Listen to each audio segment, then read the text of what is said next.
Greetings, this is Obi-Wan Kenobi, and I have drifted into the Underworld. The Star Wars Underworld. I have a bad feeling about this. Here we go. We must go to the lower levels. The Underworld. You've taken your first step into a larger world. You're after something. Ben. Since I've started the Underworld, I've met so many great friends. Chris. I grew up in the 1990s, and mall packaging is nostalgic for me. Dominic. What I love most about Star Wars is that it's fun, and it's all-around good times. So, this is where the fun begins. May the Force be with us. This thing really moves!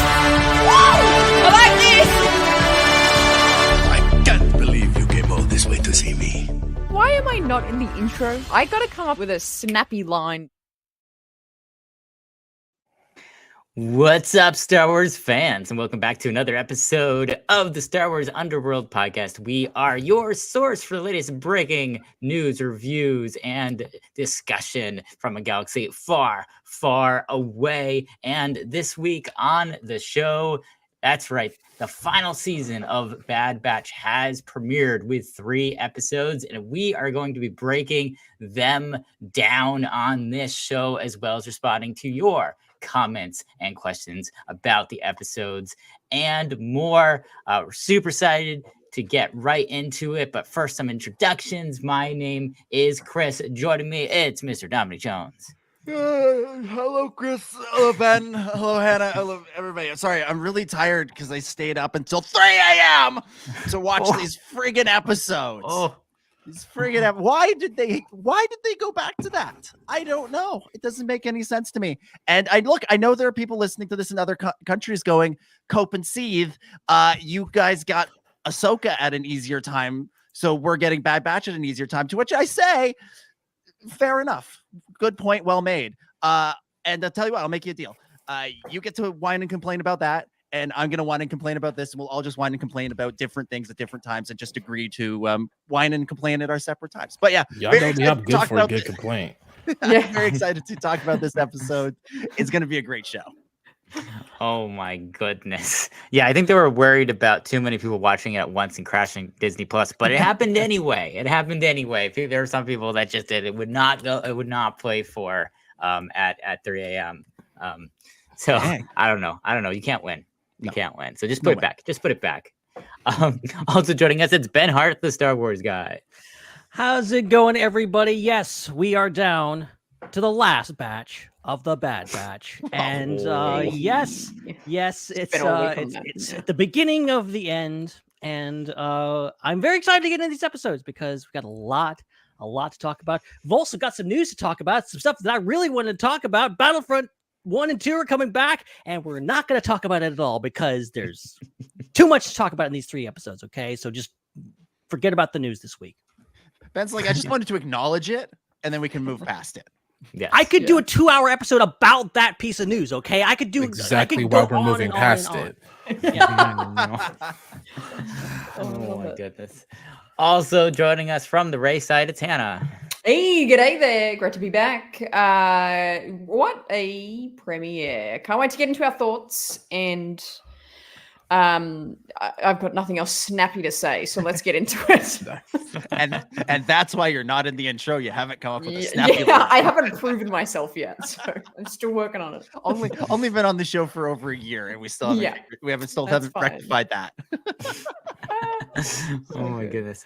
Every time I hear that, I think Hannah's saying it live. Like I forget that it's in there, right? And I'm like, wait a minute, how could she talk and we can't? Because we're all muted when that's happening, and we could hear her. I hear her voice. I'm like, wait a minute. Have we been here for over a year? Yeah, I think so. Is that actually a thing? We're close to it. So. I was about to say, I think has it not been closer to 2 years? Yeah, it's probably coming up on. It's definitely at least a year, maybe coming up on a year and a half because we did Andor together. How could you forget? Yeah. Oh god, yeah, true. So true. It's funny though. I still think of that as the new intro. But that intro is about as old as the old intro was when we redid it. So it's about time anyway to redo the intro. So maybe it's very true. Stay tuned when the Acolyte comes out. Maybe we'll have a brand new. I would love some Acolyte intro with some Acolyte music. Oh yeah, I That sounds fantastic. That's what I want. What are you mumbling over there, Chris? Oh, Louise, how sweet.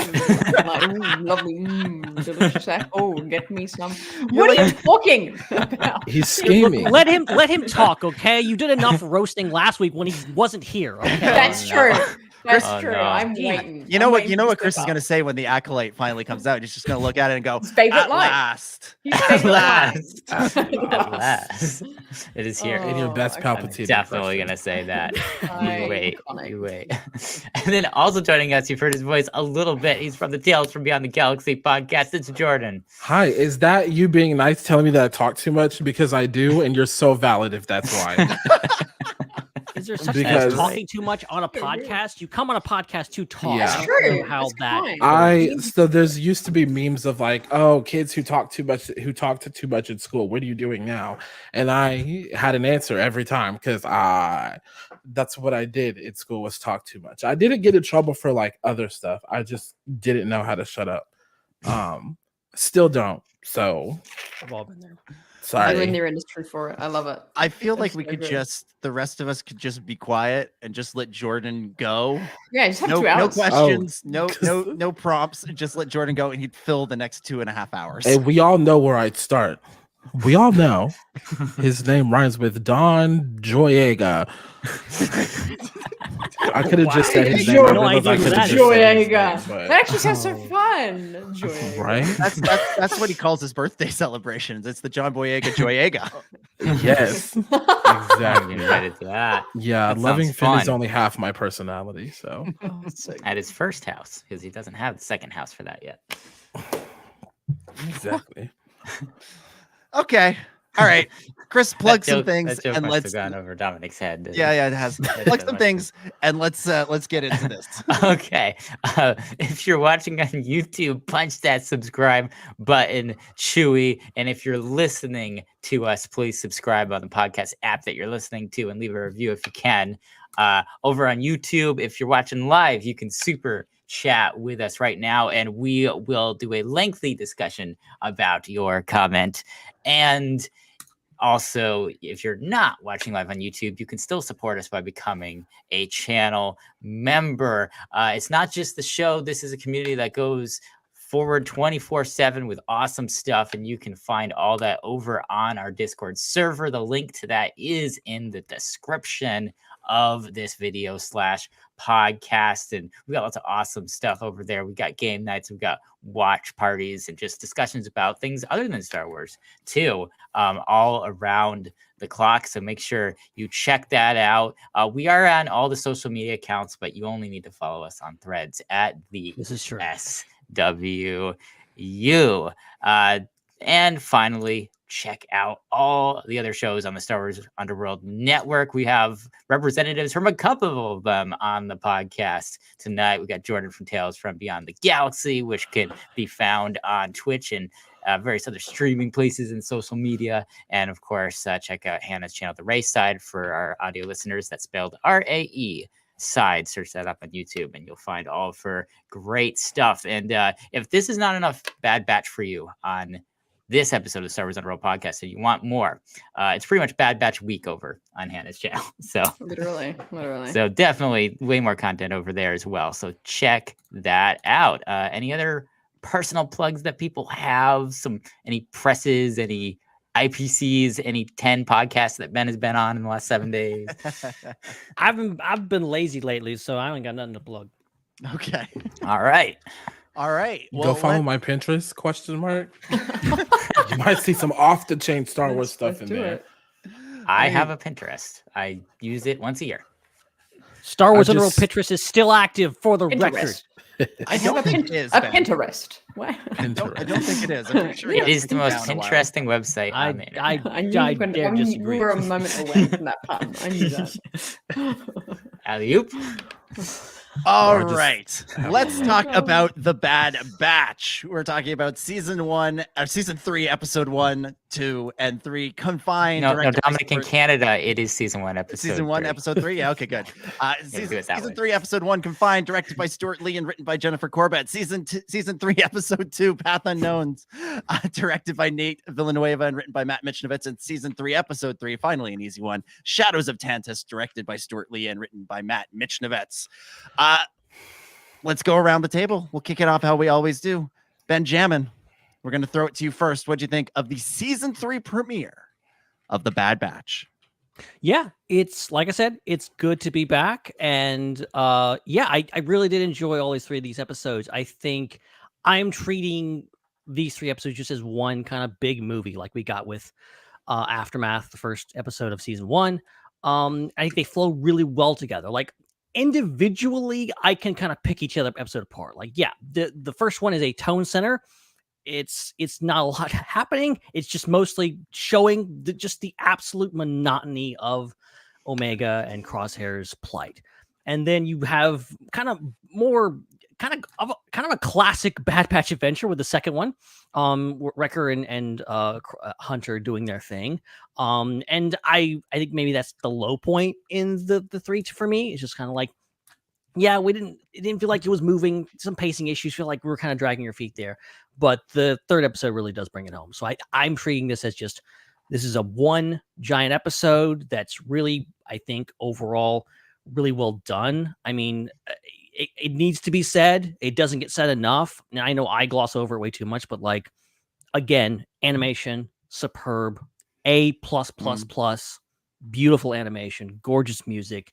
The production value of this show continues to get better. This is a show. I mean, we were all wowed by Clone Wars. Clone Wars. This show has continued Clone Wars's penchant for just doing amazing animation. Regardless if you can, every episode of this show, from the worst to the best, has been phenomenally animated. So, and these are 3 of some of the best so far, and just like a really great. I'm glad that it wasn't like all action. It was like, no, we're going to actually sit with these characters and tell you what's been going on and not jump into the action. There's some action. When the action gets good, it's great. And I really like to see where this goes forward. But yeah, these were a great return to form for Bad Batch, I think. Yeah, absolutely. Hannah, over to you. What'd you think of these 3 episodes?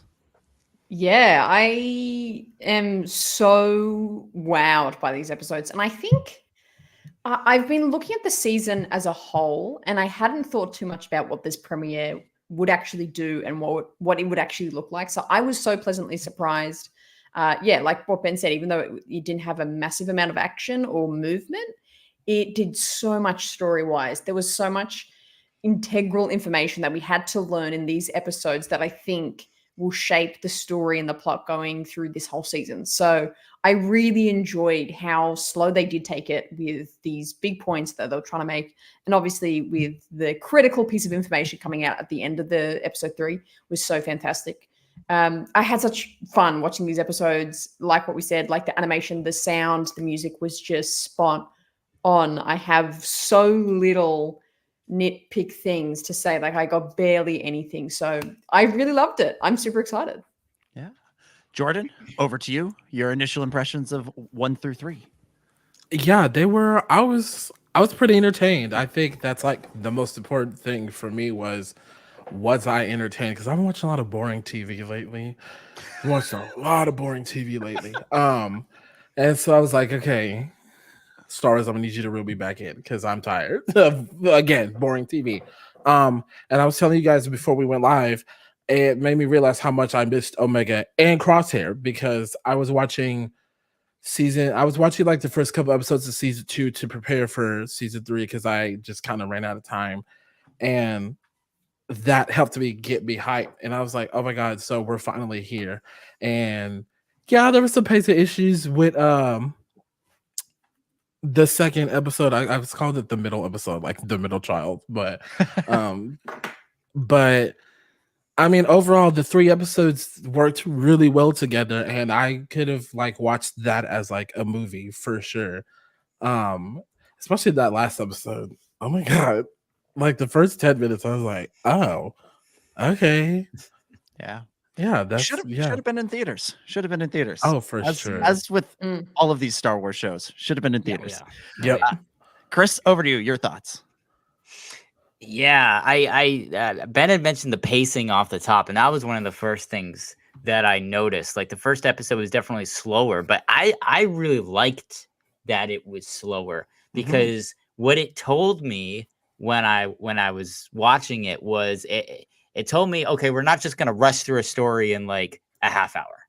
Like these 3 episodes is a single story, and we're going to, let you know where the characters are, in the first few episodes, and then we're going to get into the plot and then move that forward. And then everything will come together in the third one, which is very much what happened. So I thought the pacing was amazing. I thought it was kind of very cinematic pacing at the beginning. So I agree. The animation, of course, was great. The scene with the storm and the lightning was absolutely incredible. Those like little slimy creatures that look like they're from like Halo or something, like the Slithervines. The like slime on them looked like so realistic. Like they got the refraction of the light off of it, and it's really cool to see that in this animation because typically things, unless it's like actual water, don't look wet. So it's really cool to see something actually look really, really wet in like a hyper realistic way, like they would in like a video game. Well, even the water, like they kept panning to the water in the first episode, and I was like, y'all just want to show off how cool the water drip looks. Be serious. It goes back to like they've come a long way since the first time we saw like Camino, and I think that was like season 2 or 3 of the Clone Wars. I remember being at Celebration 5 leading up to season 3 of the Clone Wars, and they kept yammering on about how impressive it was to them that they had been able to make it rain, and it had been like how it had been such a challenge, and they were like, that whole convention might as well have just been Filoni and the animation crew patting themselves on the back, going, "Guys, we nailed the water. We got the water right." I was, I was just as excited. I mean, it was like Frozen 2 in there, going over the ocean, like amazing. But we're just waiting for some kind of content that gets to the peak of Frozen 2. That is what we're aiming for here. That's the quality. That's right. But it is, it is. They're pouring as much money into Disney Plus as they are the films. You can really tell, and that's why it would be amazing if this stuff was in theaters, because it's the same quality. Love the first 3 episodes.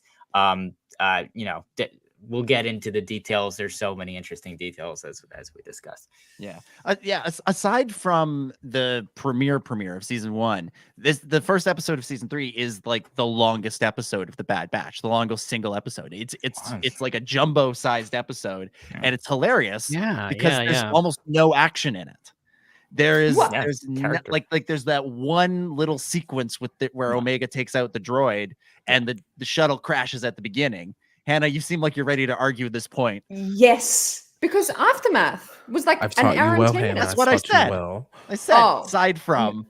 Oh my god, maybe I didn't listen to her. I've also taught you well as far as not listening. Did I black out? I don't know. I have heard that as well. Yeah. Anyways. Point is, compared to about water, imagining actually.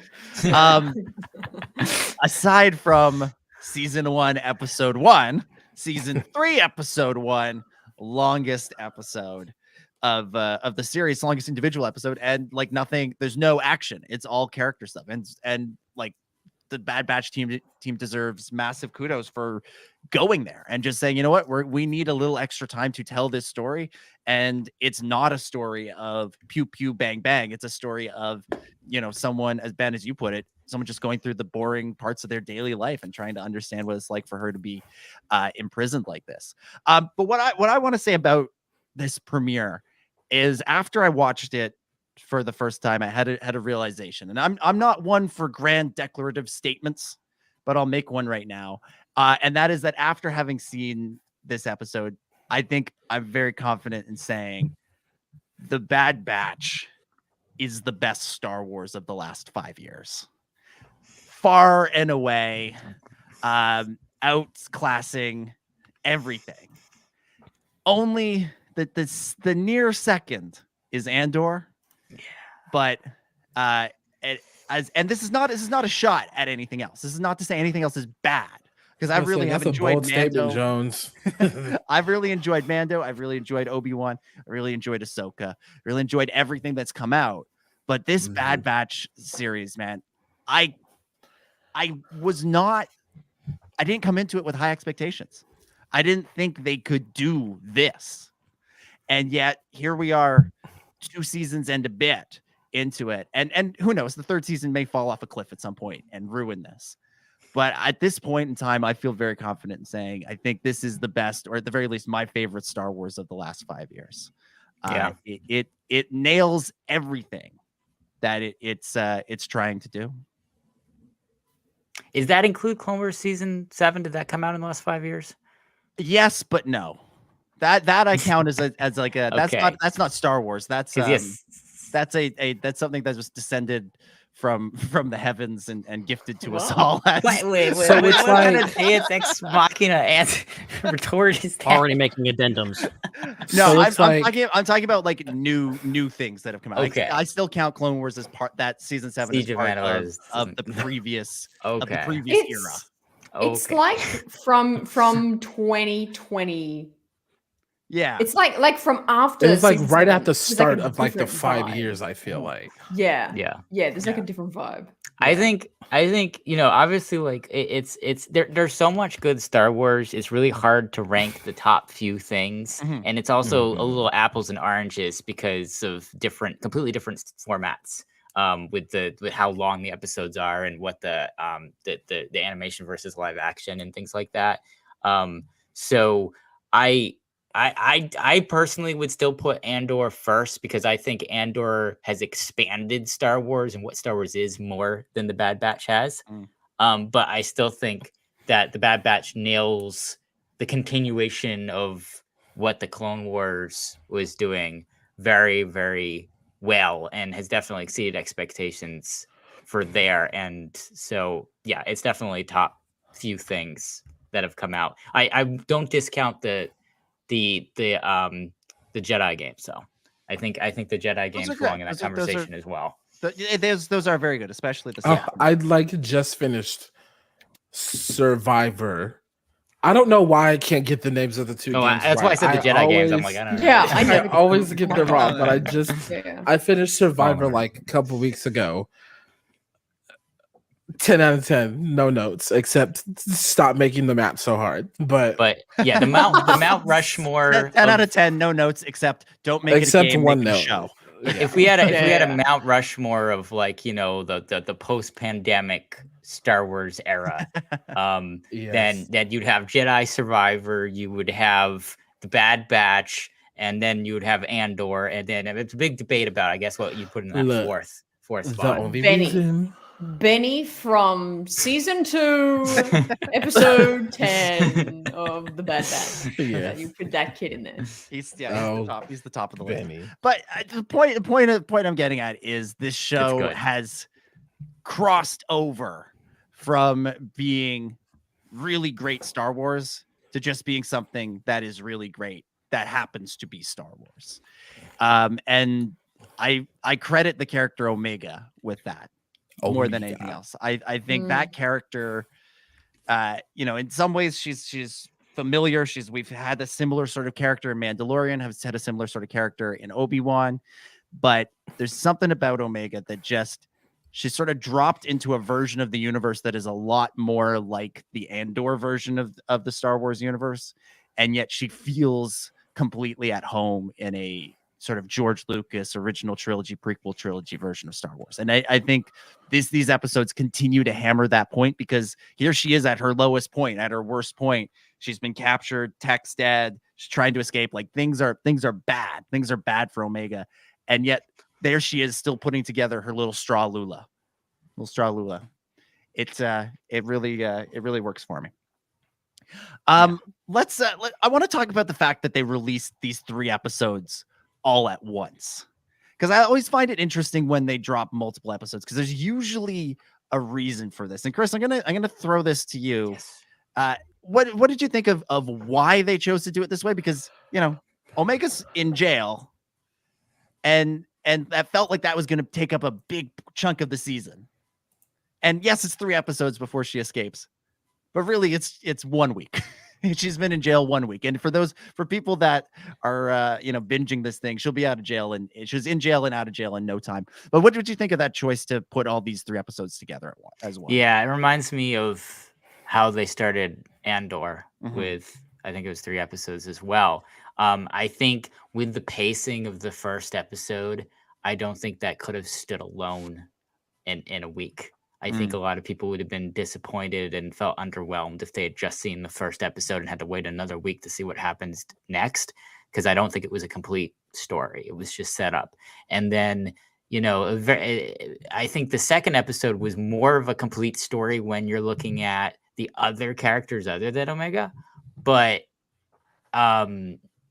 again, you still have to come back to that Omega story. So that's why that third episode is really necessary to kind of wrap up and provide a kind of a next chapter point in the story. I think the next chapter point was not after the first episode and couldn't be after the second because it was focusing on different characters. So I thought that it was an extremely smart decision. And I think that it allowed people to enjoy and think positively the most about these episodes. I think if they had aired individually, I think there would have been more concerns and critiques of them just holding them up in a vacuum. I think they're stronger together because they are meant to go together. I think you're onto it. I would disagree. I do think the first episode could stand on its own. I do think that works as kind of a slow but steady reintroduction to the season. But it's that middle episode. It's that middle episode, especially when we know the context of the third episode, that really it doesn't factor into what happens in episode 3 all that much. It reminds me of The Last Jedi in a way, where the Poe, Canto Bight, Finn, Rose storyline, sneaking aboard the Snoke destroyer and everything, like that whole storyline is meant to fail. And Hunter and Wrecker are we're sort of supposed to see them being desperate, kind of grasping at straws. They're reconnecting with the Durant crime family. They're sort of trying everything and they're not having any success. And so it is really up to Omega and Crosshair to do this on their own. And we have to understand that. But when you watch that episode by itself, you think, okay, this is going to lead to something maybe. And they do get some information about Mount Tantiss that could be useful down the line. Who's to say?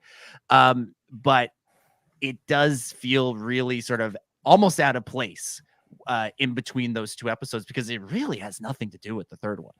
You had to introduce, what's going on with the other characters, and it's really awkward to do that. But Star Wars has done this before, where it's taken the heroes and split them into different groups, and you had to see what some are doing here and some are doing there. And I think that's what this was. And again, that's why I think it works as a 3-parter, because if it's week to week, it's very disconnected because you're jumping from things that aren't related. But you watch it all together, and yeah, there's parts that aren't related to the other parts, but it's a whole thing. So thus it all kind of works, because that's your kind of almost like Game of Thrones-esque, like, yeah, this storyline isn't gonna like connect in for like 2 more seasons, but we're still gonna see what's going on with these characters over here in this other part of the world. That's what it felt like. Do we think Hunter and Omega and Wrecker and Crosshair, do you think reunion is next week, or do you think we're gonna spend some time? I feel like yeah, Jordan, you go. Well, I was just gonna say, I think we're 1 more episode, and then I think they're gonna spend some time apart, because I don't think that they released Omega from prison that fast and then reunion, boom. I think I just, from like, that just wouldn't make sense for me. I'm trying to put myself in the writer's shoes, obviously, but for me, I'd be like, no, let's take our time, and if they don't, the reunion will be great regardless. But I feel like we're like 1 or 2 episodes and then a reunion. I'm thinking back to the trailer, because I remember there's a shot of a crashed shuttle on a planet with 2 figures sitting at the base of it. I think it's all starting to line up with the fact that that their ship is damaged before it jumps to light speed, I think they will not end up where they want to be. And I agree with Jordan. I think it's a little too quick. You could even say that, like, you made this gigantic cliffhanger out of in season 2 that Omega was captured and they have to find him, and then literally in the first 3 episodes, which air on the same night, she gets out of Tantiss. I think it's fine, but you could definitely throw that criticism at it. But I think, again, what Jordan's saying is like, yeah, okay, let's keep them apart. I think we'll see parallel storylines. I think maybe the next episode will be just about Wrecker and things, or maybe they'll be editing now where we'll see both of them in the same episode. But I think a little bit more time, them maybe stranded on a planet having to figure out something, and then ultimately episode 5 maybe. How will people feel when they go to hug, but they cut away before it happens? When everybody will be. Writing. You do it. Again. I was about to say, I'm gonna bring back an old catchphrase I used to use during our old days on the other show. I'm gonna go to that Disney Plus parking lot and we're gonna start rioting. Yes, bring back the riots. Bring back the parking lot riots. Remember, we're not actually going in the building. We're just riding in the parking lot. Okay. Yeah, we're just in the parking lot. I'll bring the barbecuer. I have just enough energy to complain, not enough to go inside and do anything about it. Waffle House parking lot, bring it on. Waffle House parking lot, yep. Yeah, because so good. Did we? Because I'm trying to remember. Hera and Ezra didn't hug, did they? At the end of Ahsoka, no. I don't know why I can't remember. I'm not bringing hot dog buns though, because they don't match with the amount of hot dogs in the hot dog packages. What are you talking about? What are you mumbling? Hot dog buns. Waffle House doesn't even have hot dogs. So why would you need to bring hot dog buns? Acolyte, hot dog buns, acolyte. That's literally what he's saying. Anyways, yes, I will riot in the parking lot, but I'll give them a kiss on the forehead because they brought back Danny Logan to me, so it's fine. Yeah, true. Oh yeah, we will get to that. Let's talk a little bit about Omega, who Kirsty in the chat refers to as a human version of Hope, which I think beautiful profile picture, by the way, Kirsty. Yeah, perfect description. Yeah. Hannah, I'm gonna throw it to you. What did you think of since you are Omega? Thank you. Hello. What do you think of how they handled Omega across these 3 episodes? Really well. Really well. I mean, I've enjoyed Omega as a part of the Bad Batch for the past 2 seasons. I think she's a very fun character. I've loved her involvement with the show the whole time. I wouldn't ever say, like she's one of my favorite characters or, anything more than that. It's like, okay, she's a cool character. But in these 3 episodes, they've somehow totally changed my mind about that. And I am so fascinated by the journey, she has been on, but also will be going on. It's just so fantastic to see where, how far she came. And then the time jump in that first episode was so cool. So what was the question? How they're dealing with Omega? Yeah. Was it? Yeah. I can't wait for the rest of the season. They've done, or in these 3 episodes, done more with her character, like in the first 2 seasons. I've absolutely love it. The direction they're taking it. Mm-hmm. So in this episode we learn that Omega there's something in Omega's blood. There's something going on there that makes her a viable candidate for this whole M count transfer thing, which brings us back to one of the earliest Bad Batch theories, which was that Omega was force sensitive. What do we think? Is that where we're going? Is that anyone feel free to jump in on this? No, I have so many thoughts about this. I don't think so. I think they would have just come out and said it if that was the case. I think that they're looking for someone. They're looking for a base DNA to then clone. I think that she's a part of the construction of the thing, but I don't think they can use the DNA from the other clones because their clones, there's degradation of it, whereas I think hers for some reason is kind of more similar to Boba's, where it's like it's not degraded in any way, and it can be used to then make more clones from. Essentially, I think that's what's going on. The only thing I'll add to this is the one thing that sticked in my mind is the fact that like I was always assuming there was something special about her, which obviously there is, but I always thought that the Empire thought there was something special about her, and that's why they wanted her back. The only reason they really wanted her was to motivate Nala Se to do her job. Like there isn't anything in there that suggests that like Hemlock is on to something being special about a la Grogu, something special about her blood. So we're left with this, and it's only until this last episode, the last few moments of this last episode, where they finally figured out, there is something special. So I know they obviously are I feel like the creators, whether it's true or not, they want us to think it's force sensitivity. I think they want us to think the Emperor is in the episode. Come on, like they're all arrows point to Rise of Skywalker here. Like this is they're all pointing us in something certain direction. But is this a red herring or is it not? I'm just thinking like if it has to do with the cloning and like being a pure kind of clone of Jango or of her DNA, like. They knew that already. That's not a secret. Like that's something that's a known commodity. Obviously, she is just kind of she's a different type of clone. So why wouldn't they test her blood before? Why wouldn't Hemlock go out of his way? I don't know. There's a lot of questions there that I have about that.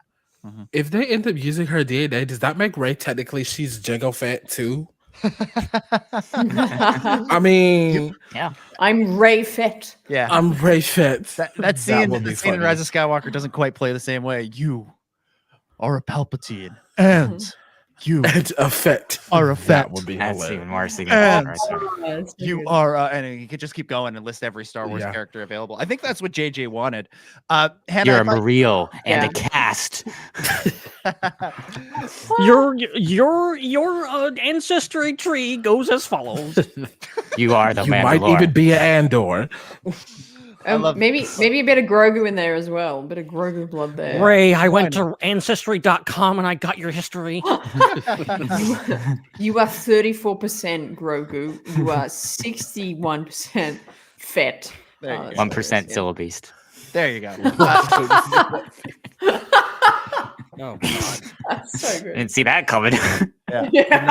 Did not. Wasn't expecting that. Put it on the Pinterest. Yeah. Because why is Palpatine still messing with the Zilla Beast? Because when they did the recap, I was like, I forgot we dealt with the Zilla Beast again. Why are you so obsessed? Why? Why? Wants to ride it like a dragon. I guess because it's not like he's using it for the armor, because as we've seen in the movies, the armor not doing nothing. So that's true. Phasma didn't help Phasma out too much.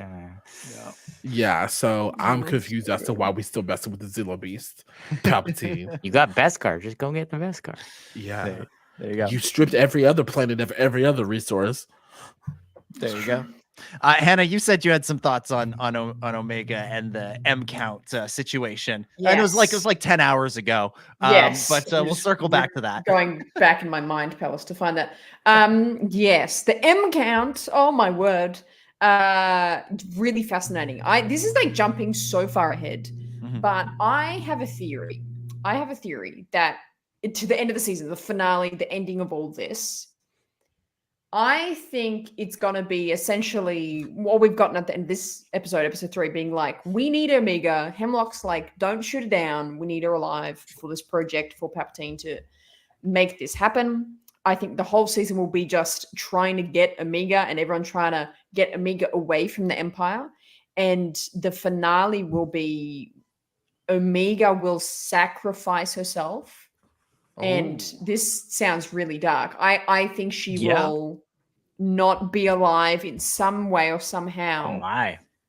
Because she knows if she's captured, like Palpatine, Palpatine will have the ability to wreak immense havoc, and she understands that, and so she sacrifices herself so they can't get her blood. That's my theory. Wow! Super dark, but I think that's what we're wow. Yeah, man. It's really messed up that I actually believe that could happen. yeah. I think it's like the whole point, and I think that will be like a really deep kind of, I guess, purpose for the whole Bad Batch storyline. And I there's obviously a lot more discussion on who else of the Batch could potentially not be alive at the end of the season. That's like, I'm still kind of open to that, but I really do think the purpose of everything has been this meeting of Omega. It was the pinnacle of episode 1, season 1, and we've had these incredible stories with all the Bad Batches, and I think they're all very important. They're all the main characters, but I think it's going to center, by the end of the season, it's going to center around Omega being this critical point, and she's going to have to come to an understanding of that, and that's going to be this big rebellion-like sacrifice that Palpatine can't have me, and if I can't run away, he just can never have me. You know, and the more when you said that, my immediate instinct was to like reject it and be like, no, can't possibly happen. But the more you talk about it, the more I think about the lessons she's learned, you know, the connection she had with Teek over the course of season 2, and seeing what he did. I can see a scene in the last episode where Omega says to Hunter and Wrecker and Echo and Crosshair, Plan 99. Yeah. And goes from there. I have a feeling like that could, like, I definitely could see it getting to that point. I have a feeling they'll find some workaround, because that would be such a, I think so. It would be too down. It would be so dark to do that. Hey kids, why don't you tune into this show where we murder a child? But I feel like that's the point of like this transitional period between like us being optimistic during the Clone Wars and everything's going to be okay because the clones are going to win the war, the Jedi are going to bring peace, blah, blah, blah. And now we're transitioning into, oh, the galaxy was really messed up for those 20 years before Luke, Leia, and Han did their thing, right? And they, you know, unfortunately, they may have to sacrifice a child to further hammer that point home. Man, it makes sense. I hate to say it, but it makes sense. This season's going to take a turn. This back half, we're just going to be coming on the show every week sobbing. Yeah, pretty much the whole way through. Here's the thing: they've got a book at Lucasfilm that's actually getting pretty thick, and it's so the character you want to use in your story is dead. Well, this is what you do. And, you know, in the book, there's a bunch of chapters like, you know, have them come back with spider legs, clone them, like all this type of stuff. Have them be like a force spirit thing that then is ethereal for a bit, then comes back. World between worlds, use time travel to get him back. Like, there's all these chapters. Like, if DC Comics can have a Lazarus pit that Batman can jump into and be resurrected 30 times, right? I mean, Star Wars could have a space Lazarus pit. Yeah. Oh, yeah. Even if they kill off Omega in the last episode, I fully expect in the next animated show, the season 3 trailer to be like, guess what? Guess who's back? It's Omega, and she's got a robot eye now because she's changed. I mean, Echo, case in point. Yeah, Echo. I mean, Ventress. We're waiting on that at some point down the line. Who knows when? But yeah. Interesting stuff. Let's we've mentioned that the Emperor shows up on Tantiss in this episode. Jordan, I'll throw this to you. What'd you think of old Sheevy Palpatine showing up in part 3?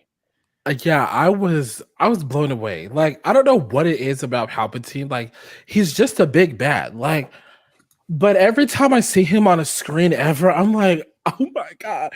Like, even like I'm just so amazed every time he's on the screen, and I'm always like, who's voicing him? I want to know right now. Like, I'm always like doing that, and like his voice, I have a surround sound, not to like flex, but I have kind of like a surround sound thing going on.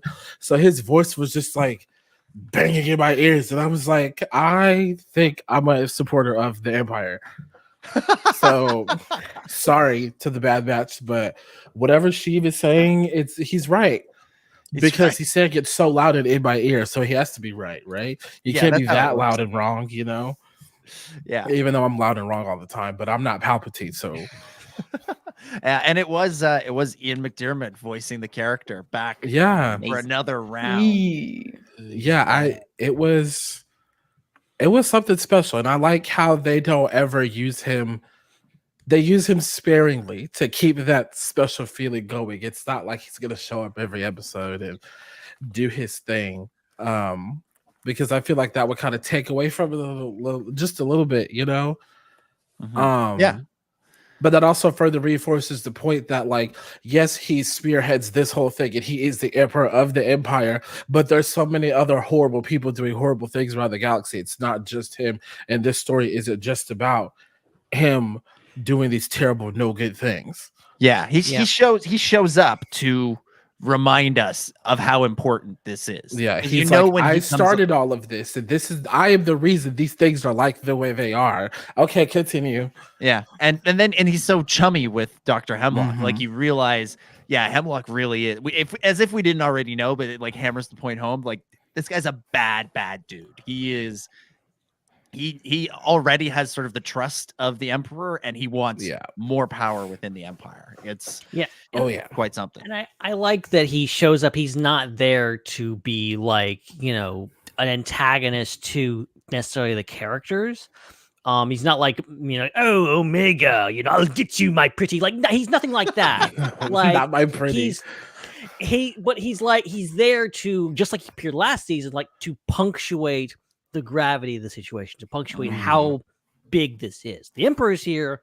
Okay, Sith just got real, and you know, ultimately, this is how important whatever they're doing in the vault is. That you just Palpatine gave me a really loophole to curse on air. I could just say Sith instead of the other word. It's so much more fun to make up your own curse word. Because if y'all remember me, I like to so. Well, Ben, I don't want to jump ahead too much and ruin the return of our favorite segment later on in the show.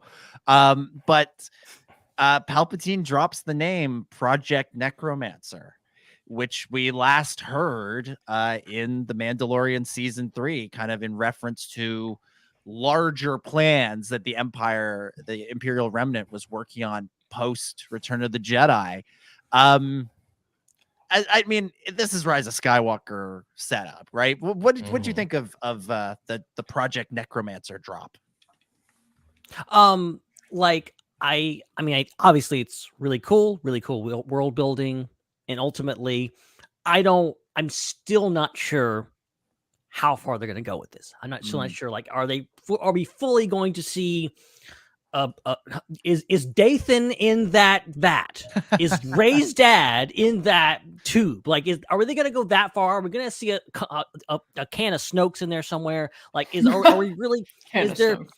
Like, are they going to go that far? I don't think so. I think we're obviously Project Necromancer. I think most people's going to go over their head. It's only us nerds are like, oh, I recognize it. That's the thing that Moff Gideon said back in season 3 of Mandalorian. So it's a really cool connection, obviously, but I am curious, like, where is this going? What does this mean? So I don't, Joel. You've upset Joel. Don't correct me. Don't correct me. In the chat, Ion Cannon host Joel Davis is saying, "No, Dathan isn't in that vat. Dathan not born yet." You've made him so mad he's started speaking like a Muppet. That's so funny. I'm gonna say more wrong things just to piss off Joel. I love you, Joel. But ultimately, I think, like, I don't know. It is very fascinating. I'm just like, we still don't know what Project Necromancer is. I think Moff Gideon talks about it. He's referencing what's his name? It's Paleon. Brendan Gleeson, whatever his name is. Yeah. Papa Hux, that guy. Yeah, Papa Hux. I was about to say Daddy Hux, but that could have been a whole different thing. So never mind. and Hux is obviously, like, his obsession was like, no, he kind of was seemingly obsessed with clones, but then he went on to create what we know is the First Order, like, brainwashing thing. Their whole thing with just taking real people and just doing terrible things to them. And just being rude. Like, that's so rude. But, like, it is like, okay, what is actually, maybe we will get a confirmation at least of what is Project Necromancer. Is it things? It feels bigger than just Palpatine trying to keep himself alive forever. I feel like I don't think that all these people and Hemlock would be so enthused about it. It was just like, oh yeah, I got a clone body ready for you to transfer your essence to. Like, nah, I think it's like they're trying to create a new army for the Empire. That's my theory. Yeah, I suspect that Hemlock and everybody, they think they're working on something else, but Palpatine's like, yes, make me an army of Force sensitives, but really, I'm just holding on to this for when I die so I can come back. Like, I think that's sort of where it's going at. Yeah, So agree. this comes back to something we discussed sort of at length coming out of last season, was how do you approach this storyline that is ultimately about setting up something that happens decades in the future in the story that's being set up by another show that's set several years into the future. Exactly. Without making it just seem like all hope is lost. And given that we were just suggesting that Omega should die at the end of this show, maybe all hope is lost.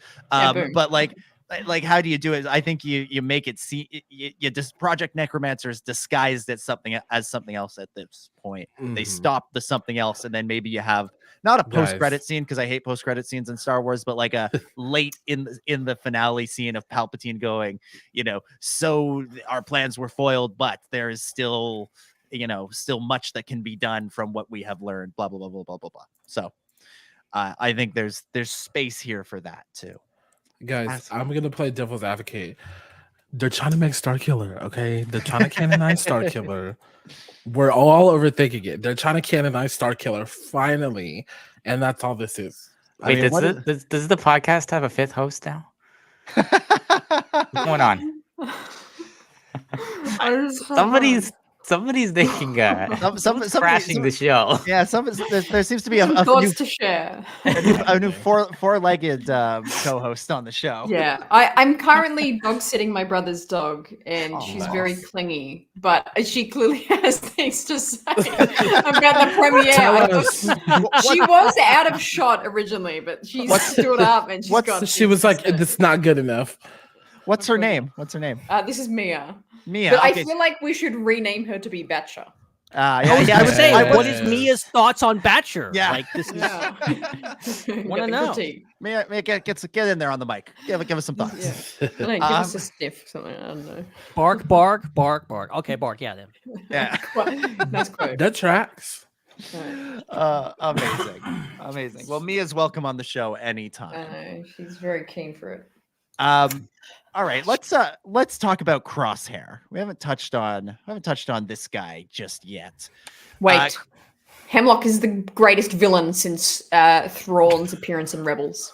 Sorry, that was my last thought on him. Yeah, no argument for me. I think he's been a terrific villain ever since he showed up on the scene in season 2. Yeah, amazing. Yeah, no arguments there.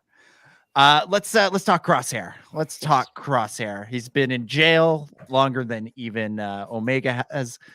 Chris, why don't I throw it to you? What'd you think of Crosshair and the way he interacted with Omega in these episodes? He's such an interesting character because he's very much like a product of the environment. Like, he's absorbed all these imperial beliefs, but now he's questioning them, and they're being kind of torn down a bit. And he's almost like the type of character where you have someone who's like a zealot for the wrong cause, but it's for the right reasons.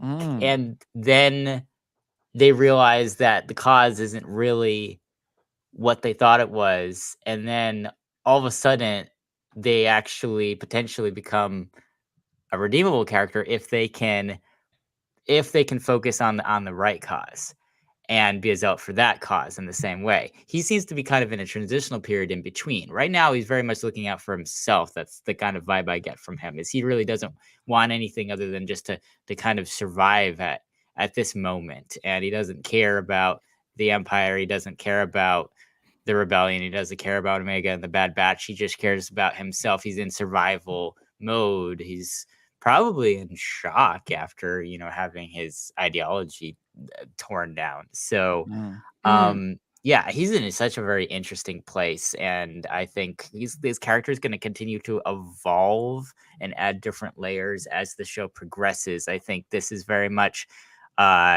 I think he has the most space for development in this season of all the characters in the show. The interesting thing about, and I totally agree with all that you've said there, Chris, and the interesting thing I find about his kind of disdain for life now and his just cold numbness that he holds, is that his what's the right word? His opposition to Omega, and I'm not the Bad Batch, like I'm not them, I'm not like the brothers. I don't like, to me that's not coming from a place of I don't like those people, and it's not like he wants negatively to them or he's like evil to them. I take that as, and I think this was kind of nuanced in the dialogue and the energy that he was giving up. I'm probably just reading into this, but it feels like it's from a place of undeservedness, and you can kind of, there's a few lines where it's a bit more direct, where he's like, I'm not worth it. And it's this really interesting fact that it's like, okay, he's against our protagonists, but not because he wants their downfall. It's because he's like, I'm such a bad person. I've done such bad things. I'm not even worth trying to consider redemption, which is very fascinating. Yeah. Like if we go back to season 1, he is the one who has his chip activated. So for the first part of season 1, he's really not in control of his actions. He's been Order 66. He's been, he cannot, he cannot we can't really hold him responsible for what he does in those scenes. He then takes his chip out. He tells us in the final episode of season 1, he took his chip out at some point, and then he continued to be a part of the Empire because he didn't know where else to go. And I think he holds a lot of resentment towards Hunter and Wrecker and the rest of the batch for not really trying to save him. They kind of leave him behind, and they don't ever make an effort to try and get him back.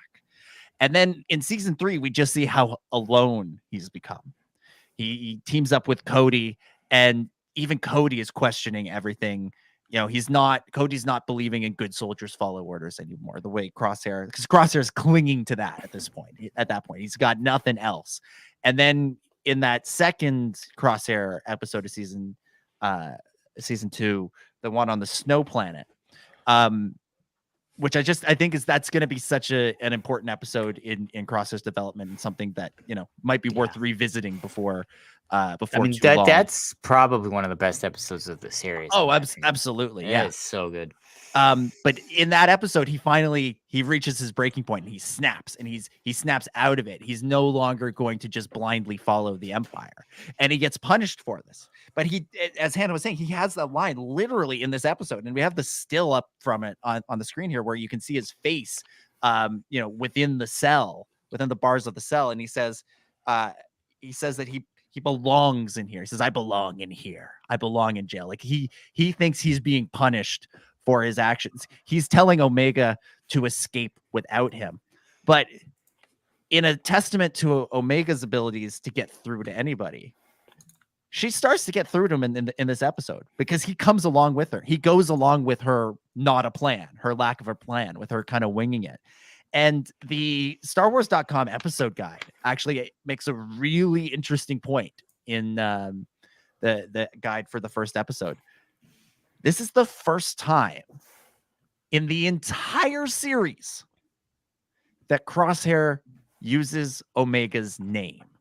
Oh. She's been the kid to him this entire way. Wow. I didn't notice that. That's crazy. But all of a sudden, she's gotten through to him by seeing his humanity. He then starts to see her humanity back.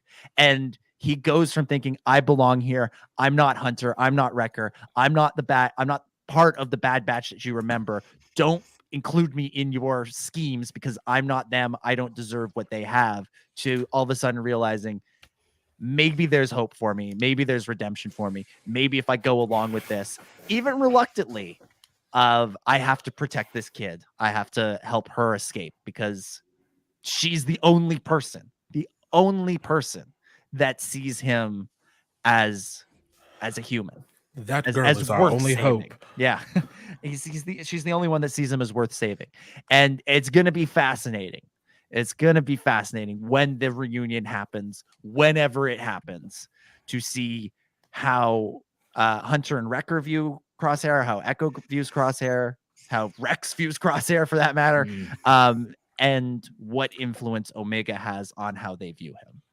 Yeah, that's the key.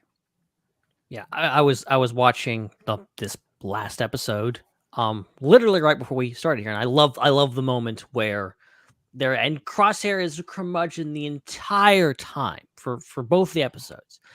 And even as they're going out, he's like, "Oh, I can't wait!" Like every time he gets a chance, he says something just like pessimistic about their situation because he's not happy. And Omega's not making it any worse because she really doesn't have a plan, and he's not happy about that.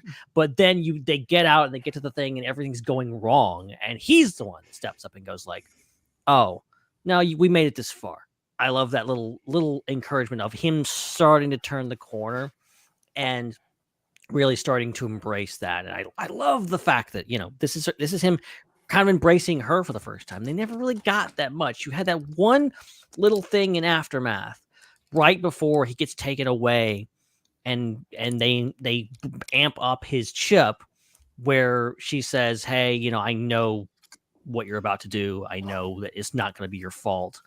That's really the only Omega Crosshair stuff. But I like that they're kind of touching on what Dominic was saying of like Crosshair feeling like he belongs in there, because like one of my personal favorite episodes of the entire series is the first Crosshair episode from season 2 of him and Cody team up. And it's an incredible episode, but he does some bad stuff in there. Okay. He did some bad stuff in season 1. Like he murders a bunch of they're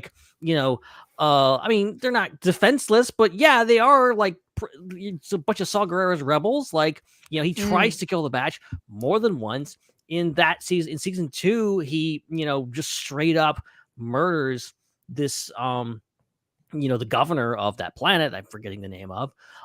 He did some bad stuff. I think and it's cool to like hear him say like, I know I did some stuff, and I belong in here. But I like that Omega, as Christy said earlier, I'm just like, she's like an embodiment of hope. She is the saying. She is kind of they are a yin and yang to each other. He is eternally pessimistic. She is eternally optimistic. And she's the reason he got out of there. And I don't think he would have ever done so on his own volition, because he tried and he didn't. So, it's fascinating. Yeah. Absolutely. Yeah, totally agree. Any other thoughts on Crosshair, or shall we keep moving? Well, I just wanted to double back to something Ben said about like the first episode where him and Cody team up. I was like, I knew that Crosshair was complex when he had me rooting for battle droids. I was like, please win. You're like, take him out. Yeah, I was like, I don't want Crosshair to kill no more people. I'm over it. You're like, Roger, get him. Roger, right. I was like, I am all of a sudden a separatist. It's fine. All right, let's we haven't really talked about Hunter and Wrecker and their role this week. Hannah, I'll throw this one right to you. What did you think of them two on their adventure and their sort of desperate attempts to try and get back to Omega? Yeah, again, these two characters, some of the quieter moments I find as some of the real highlights for me in these episodes with these two, because boy, are they tired. They are exhausted. My goodness, the characterization of their dialogue, their physicality, even the lighting, it's dark, it's rough, their armor is beat up. Like, was Wrecker like being held together by like, those like straps that you use on like a truck or a ute to like hold stuff down? Like, they are barely staying together. And I think, yeah, it shows the amount of time, because obviously we've had the time jump. Oh, we don't really know whereabouts in the time jump. We see them in that episode 2, but they're tired and they've been working what looks like just day and night to work and figure out and do it right of how to get Omega and how to save Omega. And the episode would go on in episode 2 was a little different at first. It kind of took me just a minute to just kind of adjust to what was happening. But yeah, seeing these two just being so tired it was kind of heartbreaking to see, and I'm sure we'll probably bring it up anyway, but the shot. I hope we know when I say that one shot of Hunter in The Marauder was so just heart-wrenching to see with him. the glasses. With the glasses. Yeah, with the glasses just beside him. Well, he And looks he's from the working glasses. so hard. He looks from the glasses to Lula, and it's like, oh, he's lost so Yeah. much so quickly. He's just like so hopeless and sad. It was And so hard. Even Wrecker is like not himself. He's not like, yeah, blow stuff up. He's like the guy who's like, okay, dude, we don't need to do let's this. Do you do it." realize we've lost so much? You know, like the last time we Yeah. did something this stupid, we lost people. Like, you know, I'm the sad one now. Me, happy-go-lucky Wrecker is actually depressed. This is bad. Which sort of, you know, it makes me a little worried about Hunter going forward. You know, this guy has lost a lot. He's willing to do anything to get it back. Even though Omega has escaped, we haven't seen the reunion yet. We don't know what other horrors lie in store in the rest of the season. You know, Hunter feels like he's barreling towards a mistake. And we just have to hope that it's not one that is, you know, too cataclysmic or catastrophic. Yeah, for sure. Yeah. I couldn't help but notice. I feel like there was either some intentional or unintentional nods to certain films and TV shows in these episodes. The opening of the first episode felt very Jurassic Park. And the middle portion of the second episode where they go into the base, basically Stranger Things. Yeah. That's true. Yeah, I was gonna say I also just got done playing Spider-Man 2, and one of the main bads is Venom, and I was like, I don't want to do this again. I'm so sorry, but I don't. Please, I'm traumatized to death from the symbiote. So I'm just going to make this reference for all of the listeners that are reading the High Republic. When I first saw those vines moving around, I was hoping for a Drengir reference. Oh. And there wasn't one. But in my headcanon, there is. They really haven't done a lot of references to the High Republic yet in the more recent shows. I would have expected more. No, yeah. Anyway, or animation. Yeah. My only consumption of the High Republic is Young Jedi Adventures. And I don't care what anybody says. You are not too old to watch that show. It's like very obviously for kids because it's on Disney Junior, right? Mm-hmm. But I love it. Yeah, I think it's pretty good. I love it. It's cute. It's cute. It's great for They're what it like, is. it's okay to ask for help. And I'm like, you're so right. It is okay to ask for help. I love it. The other thing that we get in this middle episode is some youngster clones and the return of Daniel Logan voicing Mox. The other two are voiced by Julian Dennison, who has had a role in Taika Waititi's Hunt for Wilder People and in Deadpool 2. Jordan, I'll throw it right over to you. What'd you think of seeing these not quite grown up clones back in action? I liked it. I saw like a preview clip somewhere on Twitter. I'm not gonna call it that other name. I refuse. And No, you didn't. You saw the preview clip. Let's be real. On Threads. That's the only place. Yeah, you Threads. ever see Okay. it. Yeah. Yes. Exactly. I will happily say I saw something on Threads. And Make you at the only first, person, but yeah. no, literally. At first I was like, who? Because I wasn't paying attention. Because as you guys know, I work with kids, so like, there's kids bouncing off walls, and I'm trying to watch this clip, and I'm like, what? Who are these people? And so then I was like, oh. And then I watched the episode, and I was like, it's Daniel Logan, my king. Love him. Loved hearing his voice again, and you can tell he's so excited to always be in Star Wars, whether or not it's just to go to a convention or to voice a character. That was pretty cool to witness, and I also like how they got someone else to voice like these other cadets, because they do appear to be slightly younger than Mox. Is his name right?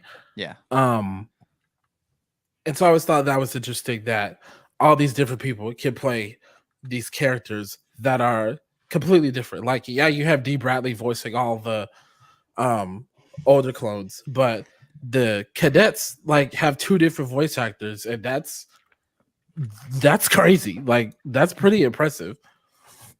Yeah, it was cool to see. It was cool to hear. I've been kind of expecting Daniel Logan to get his moment in the sun in Star Wars again for a couple of years now.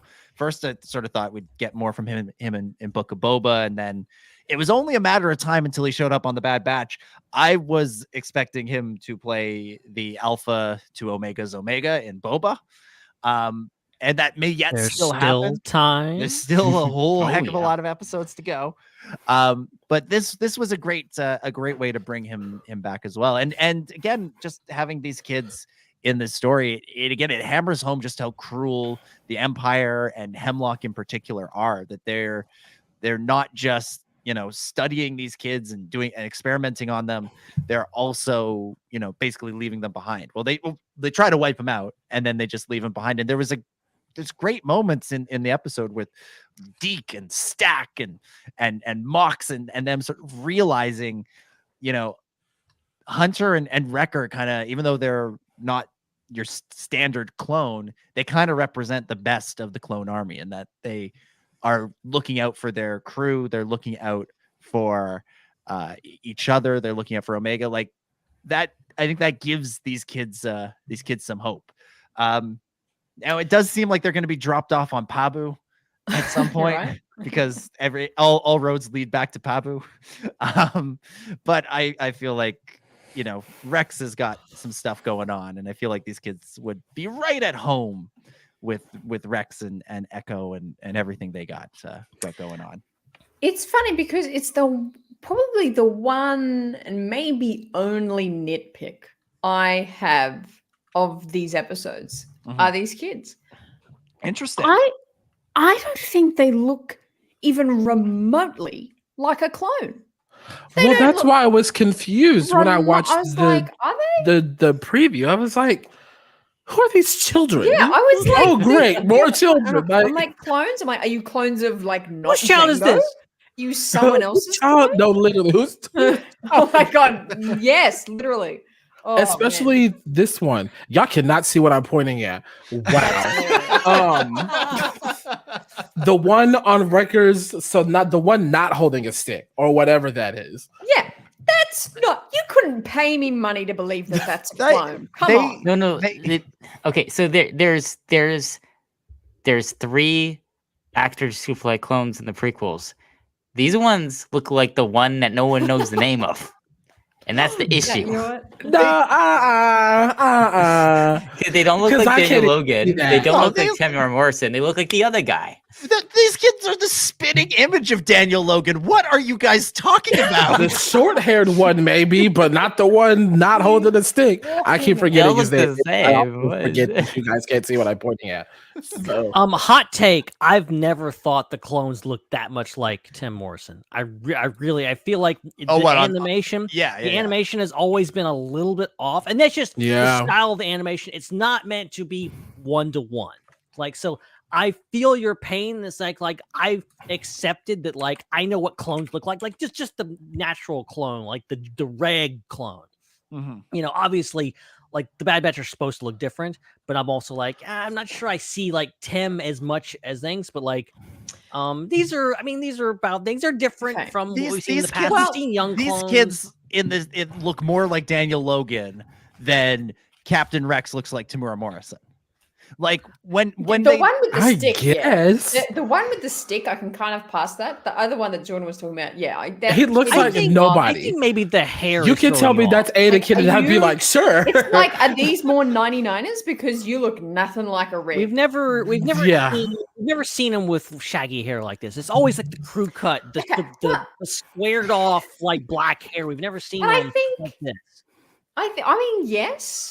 Yes, but also like they would have in the Lucasfilm vault the style that they used. We had a bunch of young Boba episodes in Clone Wars and cadets, reg cadets cadets in Clone Wars. That was really hard to say. And these guys look nothing like. I think that's what I'm upset about. They don't look like the cadets in Clone Wars. And this animation style is like exactly like. They're older than the cadets in Clone Wars. They are okay. So this is I found the name of the actor as opposed to 9. Yeah, I found the name of the actor. His name is Bodie Taylor.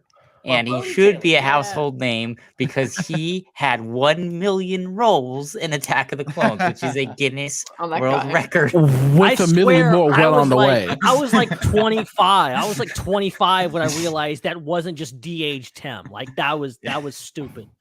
No, I was watching and I was like, because again, I watched Revenge of the Sith first. That was my first Star Wars movie. And then I went back and watched Attack of the Clones like a year later when I could get it on DVD for Blockbuster. Didn't want to age myself there, but Blockbuster. And I was like, Jordan, that's such a specific window in time where you could get a DVD from Blockbuster. Right. Not a video, a DVD. A DVD. That's like, yeah, it's like I'm not that old to where I would get a VHS from Blockbuster, but like I'm young enough to get a DVD, but that's still old. Yeah, but you guys were old enough to get got VHS? a Blu-ray from Blockbuster. Like, nah. You guys were getting VHSs from Blockbuster? Tragically, I mean, yes. Ben and Chris and Dom maybe were. How but... old are you? Oh my word! Yeah, Do you have, like, I definitely accelerated aging. What's happened? I watched almost all the Star Wars movies as VHSs from Blockbuster. That's the first time I watched them. That's how I watched them.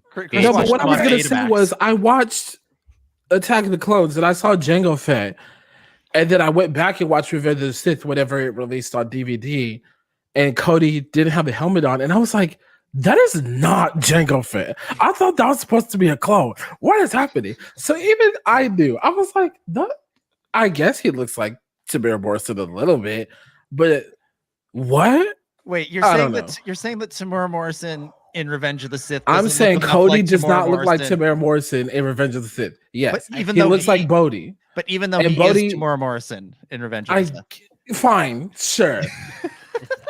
I don't not believe you. I don't agree, but they just look different. Okay, let's look up some baby pictures of Tim Morrison. Let's prove this once and for all. Yeah, okay. There we go. I genuinely have no idea where to go after that. Those kids do not look like if you had clone haircuts on your bingo card for this episode, congratulations, you've won. All I will say here is that it's really cool that we have. Why do you have an empty VHS just ready? Chris just vanished for a minute and has reappeared holding a VHS. I don't. Yeah. I had to time travel, guys. It takes a minute. Yeah, see, Hannah, that's what we used to call a tape, and you would have to rewind it at the end when you were done. This is a little. Be kind, rewind. Where's the screen on it? Oh, no, where's the button? Where do I plug the charger in? Where's the play button? Is it USB-C or USB-A? Fast the previews to get to the movie. They were not skippable. Where do I put it? Where do I plug it in? Yeah, it doesn't plug it in. Oh my god! I'm trying to send in the group chat a photo of the clone cadets, and it's not sending. You need to bring it up. We need to finish this analysis. Oh god! Okay. Hannah said we're not moving on until we bring it up. Send Hannah, send it to me, and we'll get it on the screen. It says failed to send. I'm panicking. We need to Hannah, it's not a PDF, is it? I'm trying to make it one, so it will work. That might be the problem. Okay. Oh my god. Anyways, anyone have any other clone cadet related thoughts? Look, I think it's cool. It's really cool that they got Julian Dennison to other than Daniel Logan to do a character. I think it adds more flavor to it. Also, another Kiwi actor doing a role. I think that's great. Obviously, D. Bradley Baker. I think he helped develop the personalities of the clones. The clones would not be what they are today without him, and that's really cool. But I'm glad in the year 2024 we're casting people that look like the characters and talk. I was like gonna say, but but he's a white man. Yeah, exactly. I'll say, y'all know I have no problem. Not going there.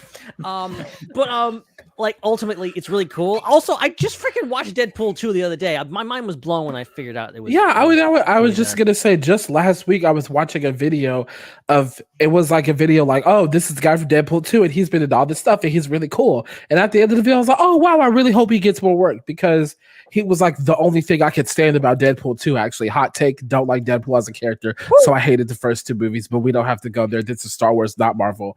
Well, and so I was like, I was like, I hope he has more work coming his way. And then 2 weeks later, here he is in The Bad Batch. Okay, so Hannah, none of those kids look like those kids in The Bad Batch. Yeah, they do. The first one, again, the one holding the stick, baby. Yeah. Well, they all like, they're clones, but they look a little different. Keep switching between them. Just keep switching between them. Yeah. Also, again, Hannah, I'm so sorry. This picture, I don't like. Where did you find this? It looks like she took a screenshot of an episode. Yeah, it's a VHS tape. That's what. Yeah, it looks like you got it off of VHS. You remember when it's the Clone Wars from? It's the only one that wasn't a web. It was the only one that wasn't a WebP file. Whoever invited Hannah, web, just to be clear, Hannah sent an unmoving GIF over. That's what she said. How do you send a GIF that doesn't move? That's impressive. That's impressive. I wanted them on the podcast. Hannah, how are you the youngest one here? But technology is just like, it just genuinely stresses you out. I get so freaking stressed. Anyways, we've lost Chris to muttering again. So jerky alakajala. Yeah, absolutely. It sounds like you're casting a spell now. You're like jerky alakazala. Yes, Chris, sure, buddy. Jerky alakazala is the person responsible for WebPeas. So at them. WebPeas, get them working on the StreamYard. We need to arrest him along with the guy who put numbers in math. Numbers in math? No, letters. Oh my God, did I say numbers? Because I definitely meant letters. Honestly, let's arrest everyone responsible for math anyway. I guess an abacus doesn't have numbers, so I guess at some point someone I'm adding Chris to the list of people who need to be arrested. I mean, math used to just be the little balls on the stick that you just move over. You guys have been using abacuses and VHSs. I didn't know I was doing a show with dinosaurs. I really think, Chris, I didn't think you were that old, but on this show, you've had total doddering old person energy. You're just like, oh yeah, the inventor of the weapon has an abacus, and then back in my day. Yes. Okay, I know how we can recenter ourselves and refocus on that show, and on this show, and that is with the return of everybody's favorite segment. Oh my God. You know it, you love it. It's time once again for Ben's Connection Corner. Connections in the corner with Ben. It's Ben's Connection Corner. Do. How's it going, everybody? Ben's Connection Corner is filmed in front of a live studio audience. All right. As usual, Ben, we have not discussed the segment in any way since we last did it for, what would it have been? I guess Ahsoka, probably. We're still doing this? Yeah, we're still doing it. This is still a thing? I expect you to have a full page of notes here, buddy. So take it away. What connections? Well, lucky for you. Well, lucky for you, I did prepare. Okay, I'm expecting. I wasn't. I did. I don't know why I don't believe you. I did actually prepare. I don't know why, but I did. Did you use a quill to make your notes? I had to use a chisel. Abacuses and I needed a chisel.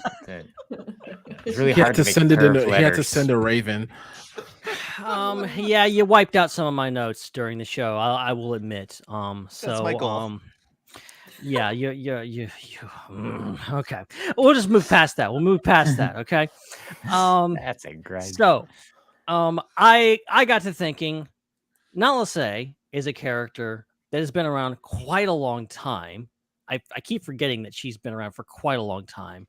She first appeared in the Clone Wars episode Shadow of Malevolence, which aired on October 10th, 2008. If you remember that, you're old like me.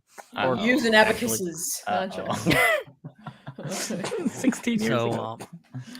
It's been a while.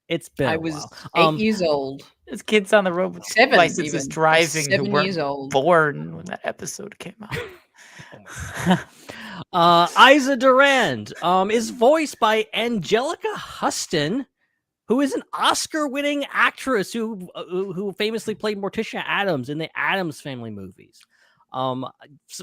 Weirdly enough, when that character came up, I'm like, there's something different about this actor. I can tell it's not a usual voice actor. So there you go. Pretty cool. Wow. Devron, which is actually, I wasn't sure if actually was Devron, but there's a bunch of Devronians there, so it's Devron. That planet last appeared in the Clone Wars episode Monster, which aired January 14th, 2011. So we're some big Clone Wars. What's that episode? That's the episode where Savage Opress gets his thing and he goes and he wrecks house and he kills those two Jedi. Oh, no way. Okay. Episode 14? Probably season 3, middle of season 3. Let me just add that up Right now there. because you.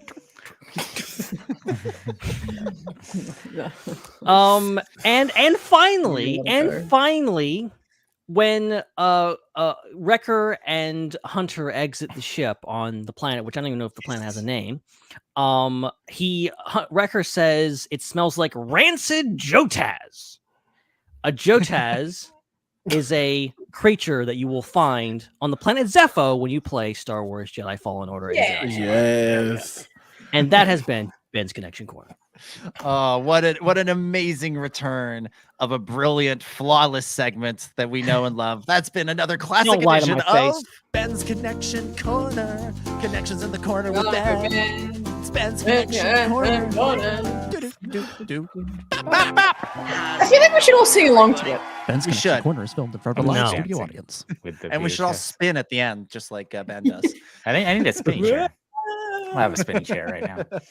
I have a spinning chair that now doesn't make noise. I've upgraded since the last time I've been here. New mic stand, new chair, and no money in my bank account. Just to be Amazing. Well, we'll talk some more about the Bad Batch when we get to some of the questions that have been submitted. But let's wind things down for a moment and go around the table one last time. Give some final thoughts and scores out of 10 for these episodes. If you want to score them as an individual clump, that's fine. If you want to score them individually, that's fine too. And Ben, we'll give you a little bit of a break because we just put you through the connections in the corner. So Hannah, over to you. Final thoughts and score out of 10 for episodes 1, 2, and 3 of season 3, Confined, Paths Unknown, and Shadow of Tantiss. What a premiere. I think it was very strong in its storytelling. It was purposeful. It was full of emotion.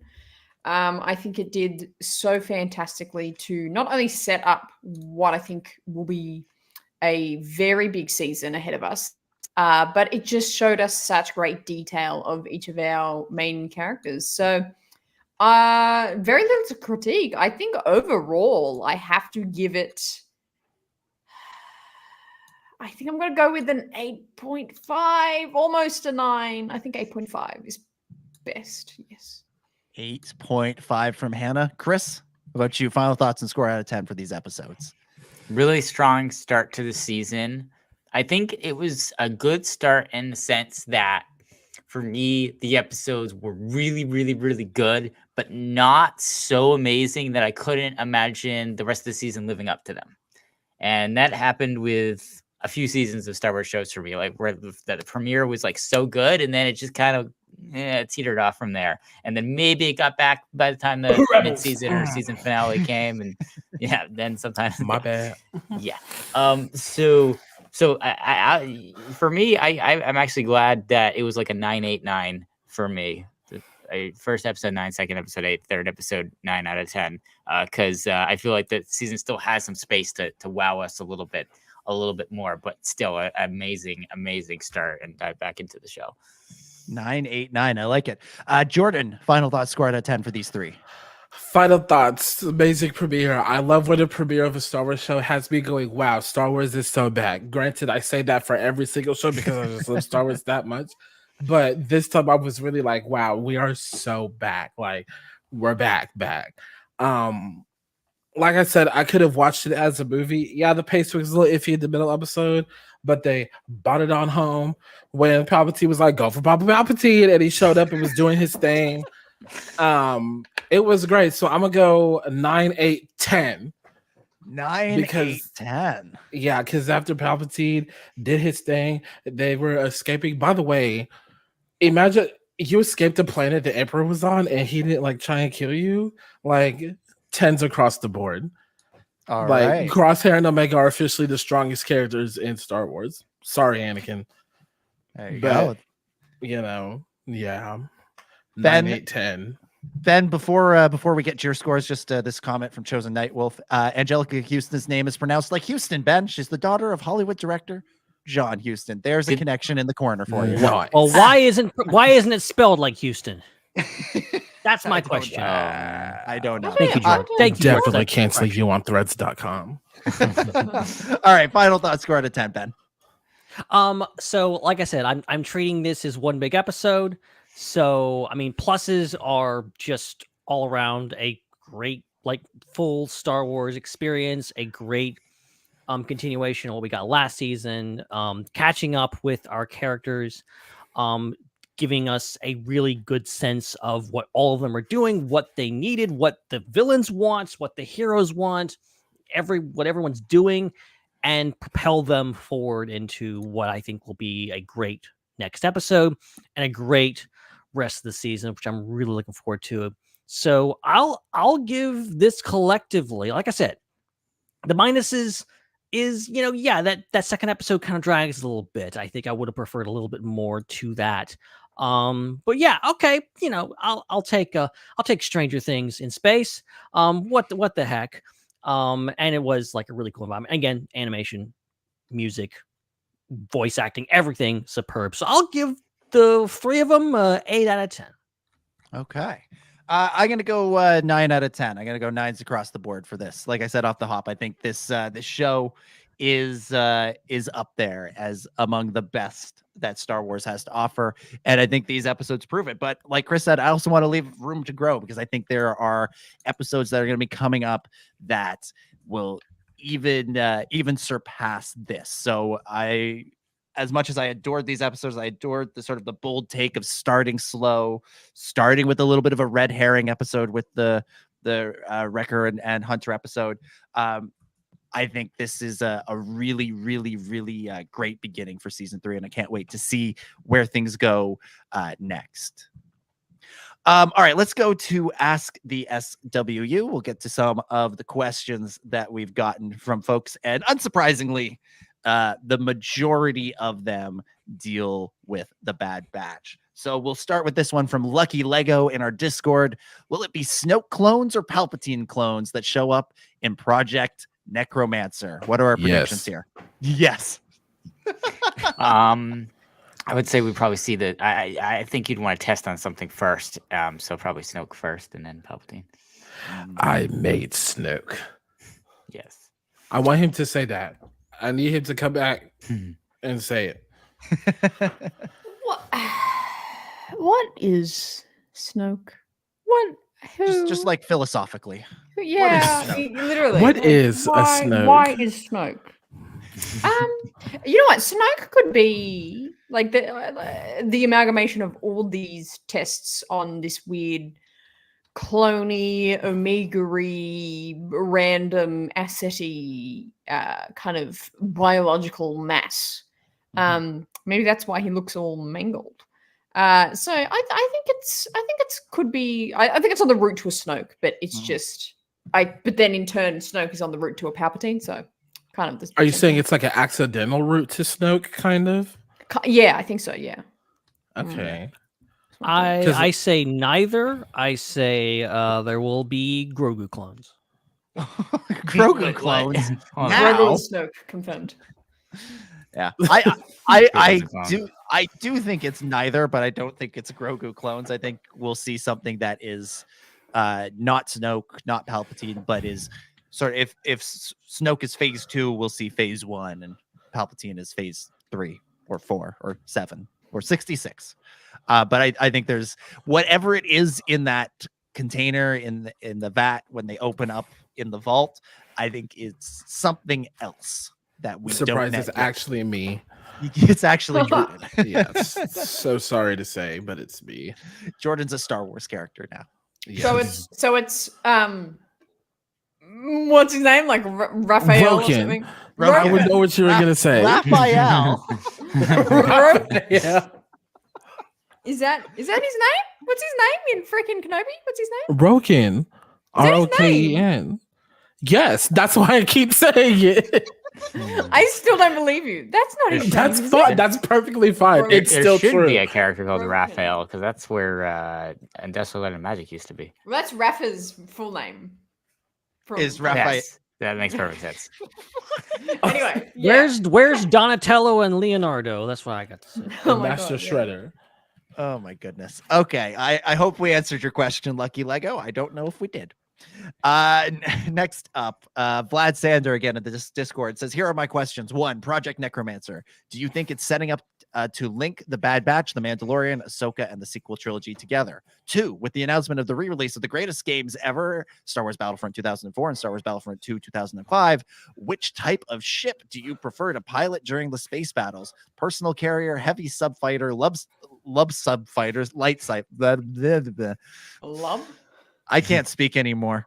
It's because I've just been getting up at 3 a.m. to watch Bad Batch over and over and over again. I'm not. Listen, and I'm gonna talk about it on my own show next week. Y'all keep releasing stuff at 3 a.m. I'm gonna keep not watching it. Personal carrier, heavy subfighter, light subfighter, or bomber. 3, what are your thoughts on being able to play as a squad of Gungans in a Star Wars game? Star Wars Galaxy of Heroes. That was a loaded comment. Just announced that Gungans will be joining the massive character list in the game, starting with Boss Nass and including Jar Jar, potentially to help celebrate 25 years of the Phantom Menace. Okay. Number 1, Project Necromancer, tying together all the things. Yes. All the things. Everything will be connected. Yeah, I think that's pretty. I connected all the dots. Yeah, Ben, he did it in the corner too. Then re-release of Battlefront and Battlefront 2. What's your favorite ship to pilot in a space battle in those games? I'm just going to assume everybody's played those games. I've always enjoyed piloting the gunship. You can like load up a bunch of people into the gunship and then go and then land in the enemy carrier, and you can actually spawn from that. So it just wreaks havoc on things, especially if you're like going to the invisible hand. That's fun. So yeah. My favorite part of the space battles in Lego Star Wars and Star Wars Battlefront was the option to skip them because I didn't like them. And I just wanted to get back to the real game. Yeah, I know. No. I did not play Battlefront 1 or 2. I only played Lego Star Wars and the Revenge of the Sith movie video game. As far as Star Wars gaming was concerned, you got a pass. You played those. You got a pass. Your fan card has been returned. Thank you. Yeah, as far as I was the Star Wars nerd starting out, that was like collecting figures and stuff. And by figures, I mean the $10 action figures at Walmart. I would ride my little bike and go to Target and buy the clone action figures. So I can't answer this question. Every day, so you can make a whole army after like a year. Yeah, so it was actually a sore point in the relationship with me and my parents because I was spending all their money at Target on clone troopers, but we have since moved past it. And now I make my own money, so it doesn't matter. Unlocked family trauma from this one question. This is amazing. Yeah, now I have a $400 lightsaber sitting in my room somewhere. No, that's so good. I don't remember specifically what I would choose every time, but I know that whenever the Slave One or Boba Fett starship, or the Millennium Falcon, fire spray. Yes, whatever the fire spray or the Falcon were options, I would always typically go for those in any of the space battle situations in those games. Okay, Hannah. Did you play any of these archaic video games? I was about to say, Hannah, were you born? Yeah, I think I was now still you in have like a chance, you young sleep. whippersnappers. I was imagining these as like 8-bit games, but you would play with a little joystick plugged into the TV. Yeah. What are you talking about? Yeah, no, I never played the original Battlefronts. Never did I ever. Yeah, no. Also, weird. Hannah, you said at the beginning of the year, your thing you most wanted in Star Wars this year was some Battlefront related announcement, and then you would get, I think you said you'd get Embo tattooed on your butt or something.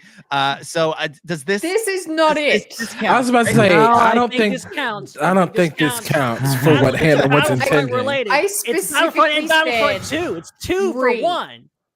I need a number 3 somewhere in there. But if you take Battlefront 2 1 and 2 plus make 1, 3. yeah, if you add them up on your abacus. Yeah, I was like, let me get my abacus out because I don't know the numbers. Releasing games that are already games don't count. Thank you, Jordan. Thank you. Incredible. I'm only projected because I also want a Battlefront 3 and I want more fan content, and I feel like a video game is the closest thing I'm gonna get. So if they announce Battlefront 3, Jordan, which bounty hunter will you get tattooed on your butt? Who are you getting tattooed? Or what Clone Wars character would you get tattooed? You know what? Or Sing. That's been my girl. Yes. Or Sing. Let's do it. There we go.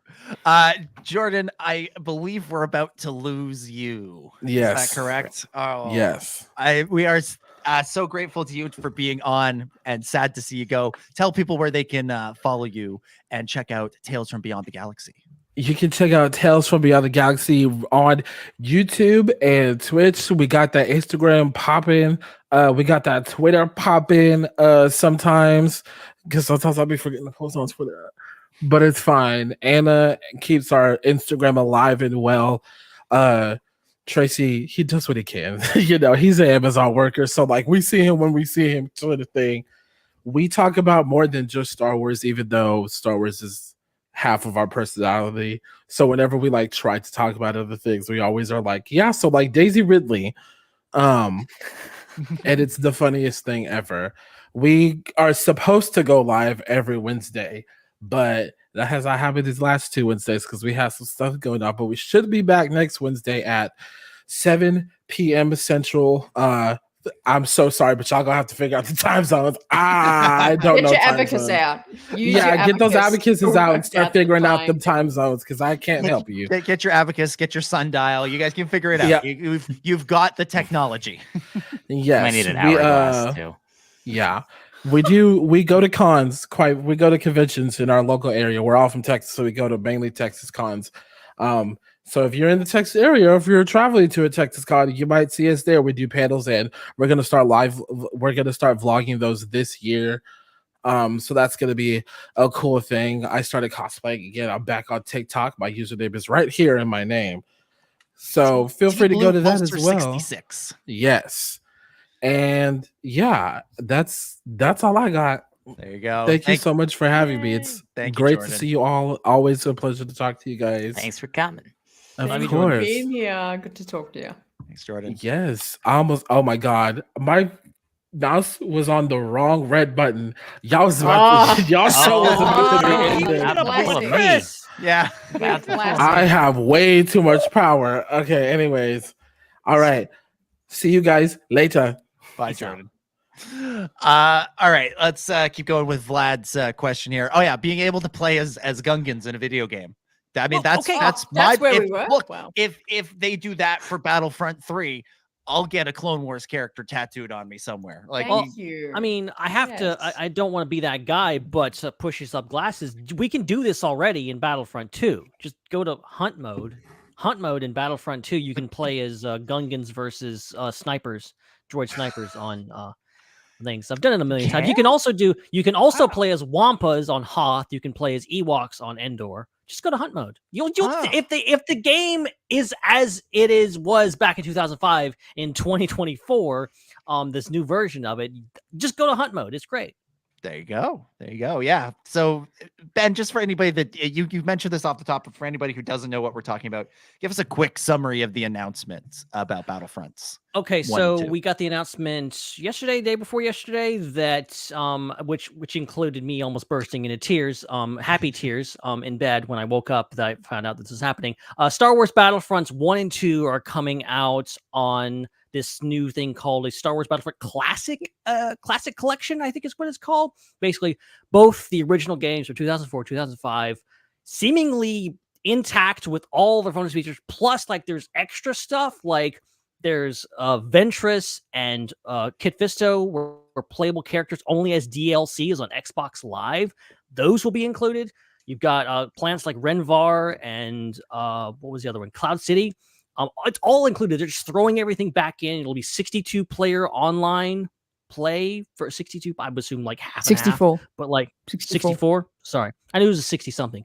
And yeah, it's amazing, and it's like you can pre-order now for like $30. It's really great deal, and both games. This is like my dream come true. I swear, Battlefront 2 is like my favorite game of all time. Having an OG game like that have an online service is pretty cool. Yeah, and they're adding like new content to it, right? Like this is so. As far as I can tell, there is nothing quote unquote new in it. They're just like taking all the content that was like selective in certain games, and they're just throwing it all into one package. So I'm asking because I'm looking at StarWars.com, and it says in one place it does say for the first time ever, and I'm like, does that mean it's actually the first time ever? They always say that though.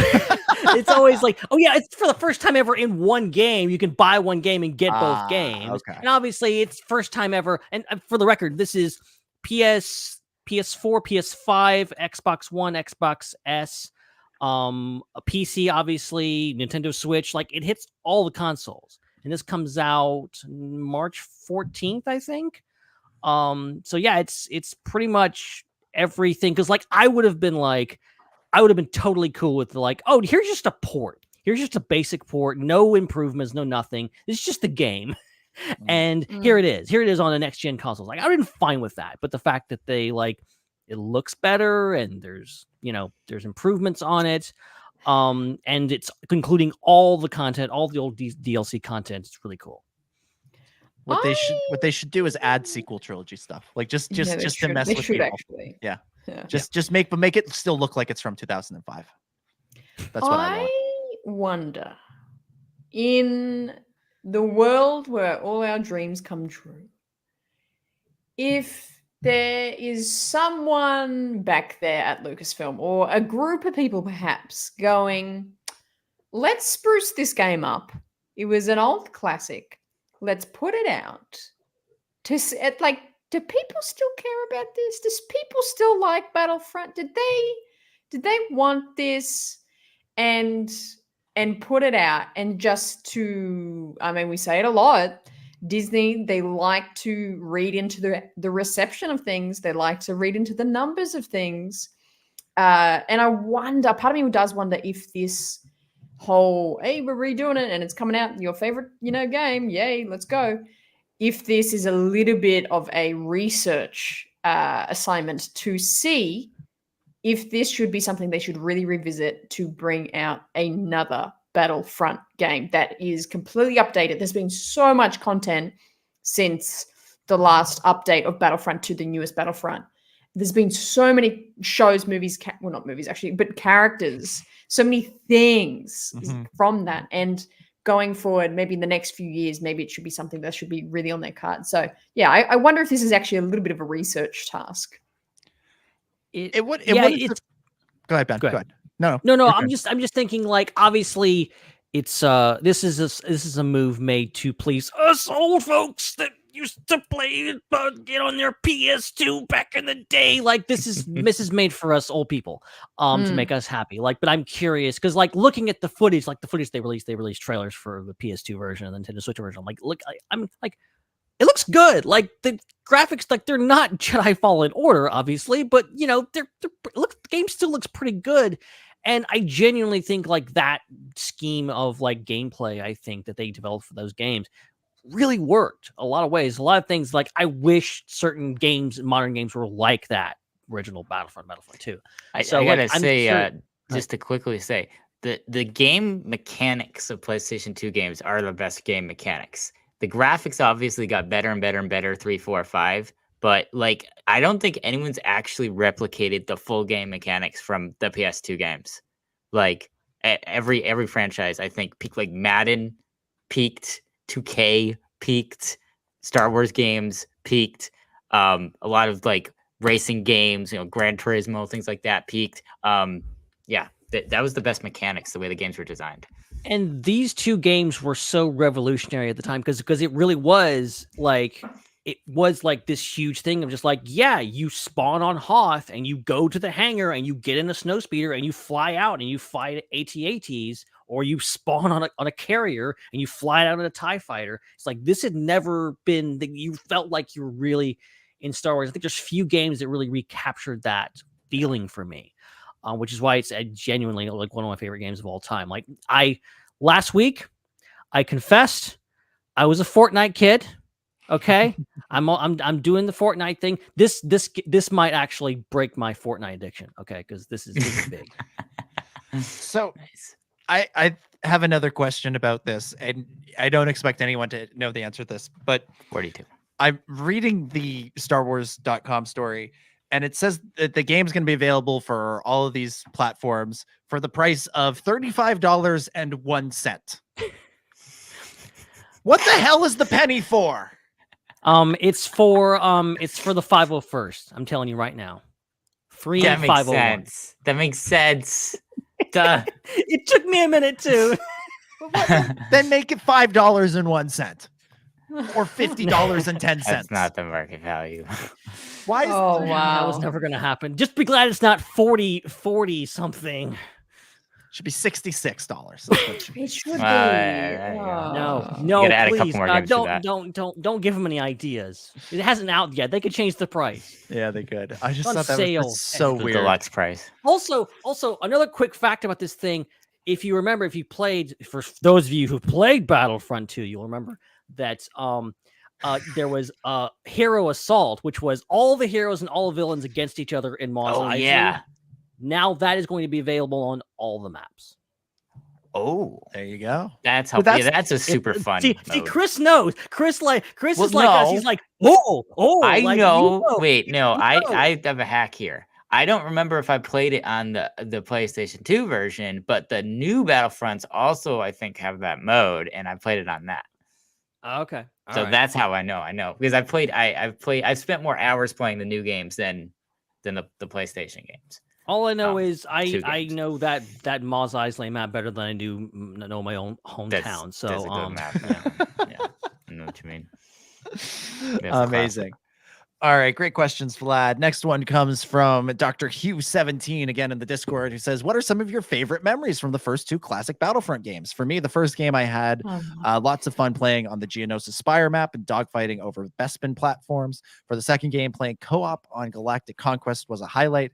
And when revisiting it years later, I played the game mode via the Elite difficulty, which was a rewarding challenge. I also remember on the first Battlefront, I would try to feed the Sarlacc on the Dune Sea map by using a TX-130 or a Rebel combat speeder to shoot my enemies into the creature's direction so that they'd fly into its mouth. 10-year-old me was channeling the dark side back then. So, Hannah, what are your favorite memories? Just give us like your top five. You know top what, five, guys? or maybe top 15. Guys. You bully me every day, every show. Okay, Miss Abacus. I don't think.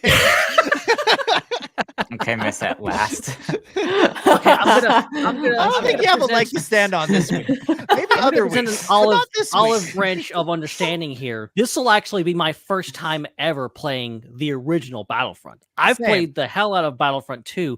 I've never played the original Battlefront, so this will be my first time. I think I've played both. I'm in the same boat with you guys. I'm excited to go to this planet Renvar that I've never heard of.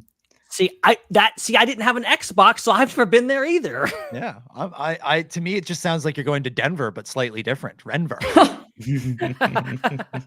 All I will say is my favorite memory of playing Battlefront 2 particularly is playing as Darth Maul on Mustafar particularly, because Darth Maul is OP in that game, and you play on Mustafar where there's small hallways, and you just throw your lightsaber and kill like 500 clones with like one swipe. It's amazing. Nice. For me, it was playing the story mode and finally beating the Order 66 level on the Jedi Temple, because that was friggin' hard. And I swear I was stuck on it for like months, because even back then I was terrible at video games. You've played the game? Yeah. What? Back in my youth, I would occasionally play a video game. We've had in the aughts. Dude. Yeah. In the aughts. Yeah. So and upsetting. I played this game. Oh. It peaked, and all subsequent video games have been disappointments. So How do you know? Because you haven't played them. How do you know? I just know it like emotionally. That's like saying, Wait. look, I had chicken nuggets when I was 6 years old from McDonald's, and I just know that like anything other than this meal right now is not as good as this. So I will never. Have another I don't meal. know if you know Dominic very well, but he has some opinions like that on food. I was gonna say you could have picked anything else except that. I'm like, no, that's an accurate summation of my life. I should have known. This is just Nailed it. Randy. Oh, hilarious. For me, my favorite thing about that game was going to maps like Camino and just exploring and walking around and trying to see what every little gadget was in the background of all the shots of the film. So you're like, I'm not interested in the battle. I'm interested in the front. Thank you very much. Yeah, I just wanted to see the map. I just wanted to see what Camino actually looked like that in a non-Lego version. Nice. Because the Lego one is cool too. I did the same thing in the Lego one. Nice. Fuck around. Okay. Next one comes from Martin Ingleson, who says, "What's the most wild, crazy theory you have on what you think will happen in the show?" Well, Hannah, I think we know mine. I think Omega dies. Can't top that one. It's the topper. Wild, crazy theory. Yeah. Okay. Yeah. So my dream episode of the Bad Batch, yes, is where we have so we get the Asajj Ventress episode. We also get Boba Fett in an episode, and Boba Fett meets Omega, and then we also have Quinlan Voss show up because he's trailing Asajj Ventress for some reason, and then because Boba Fett's in the episode, Arsene comes back from the dead, and then she's in it too, and then we find out that Mace didn't die. And then it gets really complicated because Boba is like, oh, Mace is still alive. I guess I gotta go kill him. And that would be my dream episode of Bad Batch and my wild, crazy theory. Sounds good. Ben, what's your craziest theory? I'm thinking. I tried to give you time. I added 10 characters. Yeah, I thought. I'm still thinking. I mean, come on. How can I top Omega's gonna die? Like, I mean, we've always, that's too high a mountain. Mount Tantiss. I mean, I legitimately, like, I was joking earlier. I legitimately think like there's a high chance we could see Grogu in the show. I'm like, we don't know where he is in this thing. And I think so. That's not like a crazy theory. That's the one that's like seems plausible to me. Are you kidding? That's not a crazy theory. Yeah, I was gonna say that. I think that's a crazy theory. No, I agree with Ben. That's plausible. Randomest, wildest characters to show up. I'm not expecting it to happen, but it could happen. Grogu is like one of the most, well-known Star Wars characters. Yes. Okay, I'm going to tell you a story about Grogu. Oh. Okay. All right, everybody. Grandpa's going to tell us a story. Do you know how, you got these people wearing like, Nirvana shirts and they've never heard of Nirvana, or they think that the rainbow on the dark side of the moon shirt is cool, but they don't know what that is. They never heard it before. Like, the amount of people that I know that have Grogu shirts or a Grogu poster in their room and they've never seen Star Wars, like, I think I can count them on two hands. Fake fans. Like, it's just a cute thing in pop culture. Camera, focus on me. Yeah, He's just they're going out of focus. They're like, oh no, he's revealing the secrets in pop culture. Like, he's really cute and people like him, and so it would be a smash hit to put him in the show because it would just get everybody excited, and they can't stop.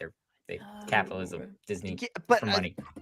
Aside from the the Mando episodes of Book of Boba, like they've really resisted doing that sort of thing. Like, we haven't gotten those like really overt crossovers. So yeah, they don't force it, but you don't have to force it. Like, he's just like there's nothing that would be forced about him being in Bad Batch. He's here in this era.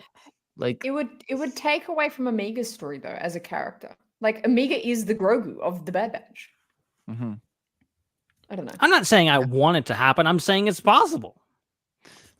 I guess it's possible. I didn't list that in my things that I wanted in my dream episode. Like, you know, I think it's very plausible that could happen. I would not be surprised at all. What I'm saying is, my jaw would not be on the floor if we saw Grogu in the Bad Batch. If Aurra Singh was raised from the dead, my jaw would go on the floor.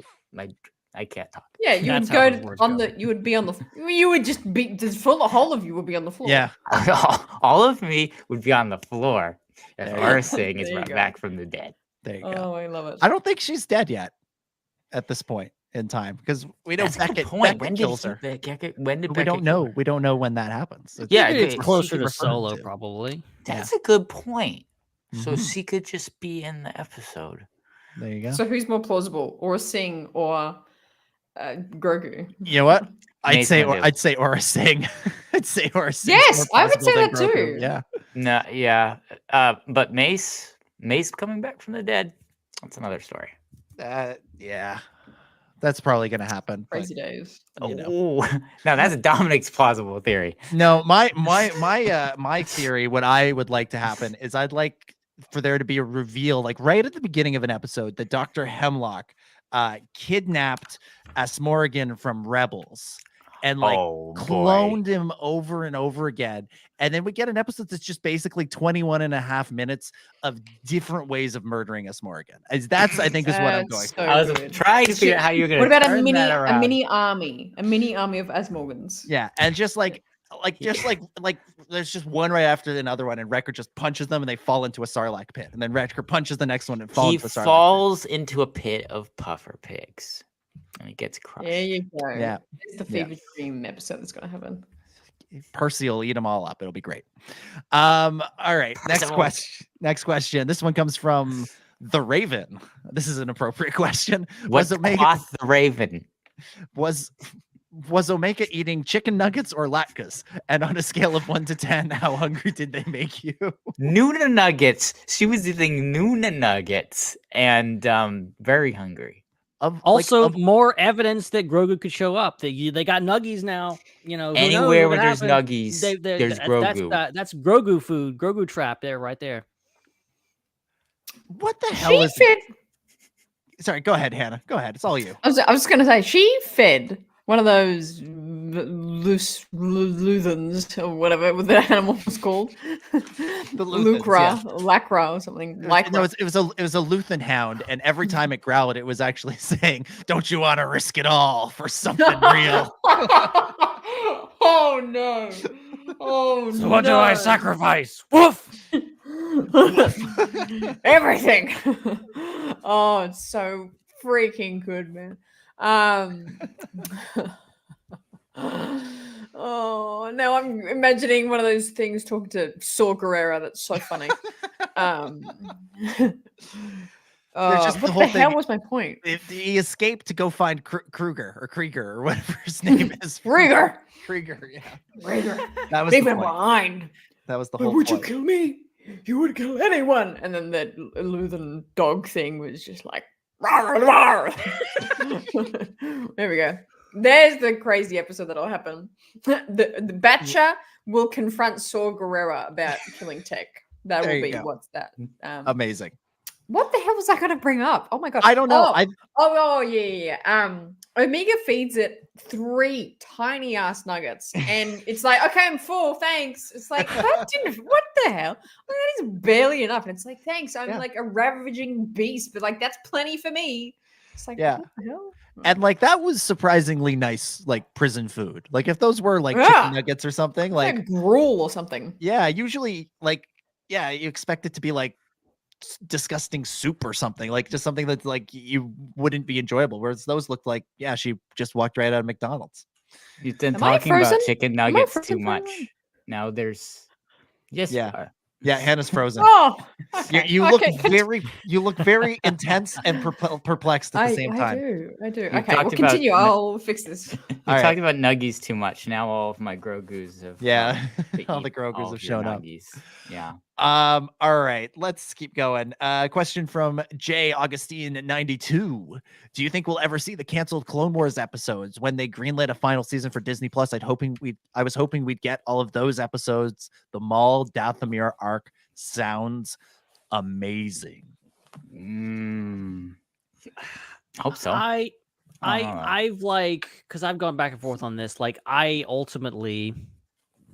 am satisfied with what we got, and I am happy with it. And I don't really want anymore. I'm done like doing the whole, because I know there's been some talk online. There's been some other people that are like, oh, we need to finish the Clone Wars or like that. And I understand where they're coming from, but ultimately I'm like, I'm not going to continue beating that drum. I'm okay with moving on from Clone Wars. That said, I don't want to ever shut the door on it, because like I was convinced at one point that we would never get season 7, and we got it. So like ultimately I want to believe, like, I still want that bounty hunter arc. I think, I was hopeful that maybe they would adapt it in a Bad Batch at some point. In retrospect, maybe it wouldn't have been a good idea, but I still like, there's a lot of good stories out there. And I'm sure there's even a lot of stuff that we have no idea what it is, because, it was just scripts and just never went to production. So there's a lot of Clone Wars stuff that I really would love to see more. Like the Crystal Crisis arc is amazing. I'd love to see that finished. Like, there's a lot of stuff that there's a lot of potential there, but I'm not holding my breath. Yeah, they better at some point make it. I don't know how many years we're gonna have to wait, but at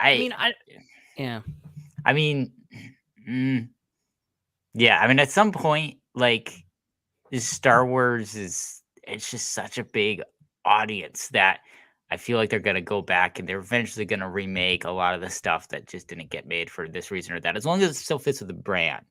Like, I understand, like, Detours doesn't fit with the brand currently, so you Detours! But I think everything else, like, I think eventually they'll have the resources to do it as it becomes more inexpensive to make things with this quality. But this might be stuff that we might have some grandchildren to show this stuff to. It might be a few decades before we see everything that from the past 20 years or whatever. And I think they're doing a fair job. I know it's not all of them, but some of the arcs have already been like adapted into thing. I mean, Bad Batch. What we're even talking about today, like that was just the adapted arc. So yeah, maybe those untouched stories will kind of fold into certain books or comics or other media as well. For God's sakes, they made the Bounty Hunters arc into a key plot point in Book of Boba without ever explaining it or showing it.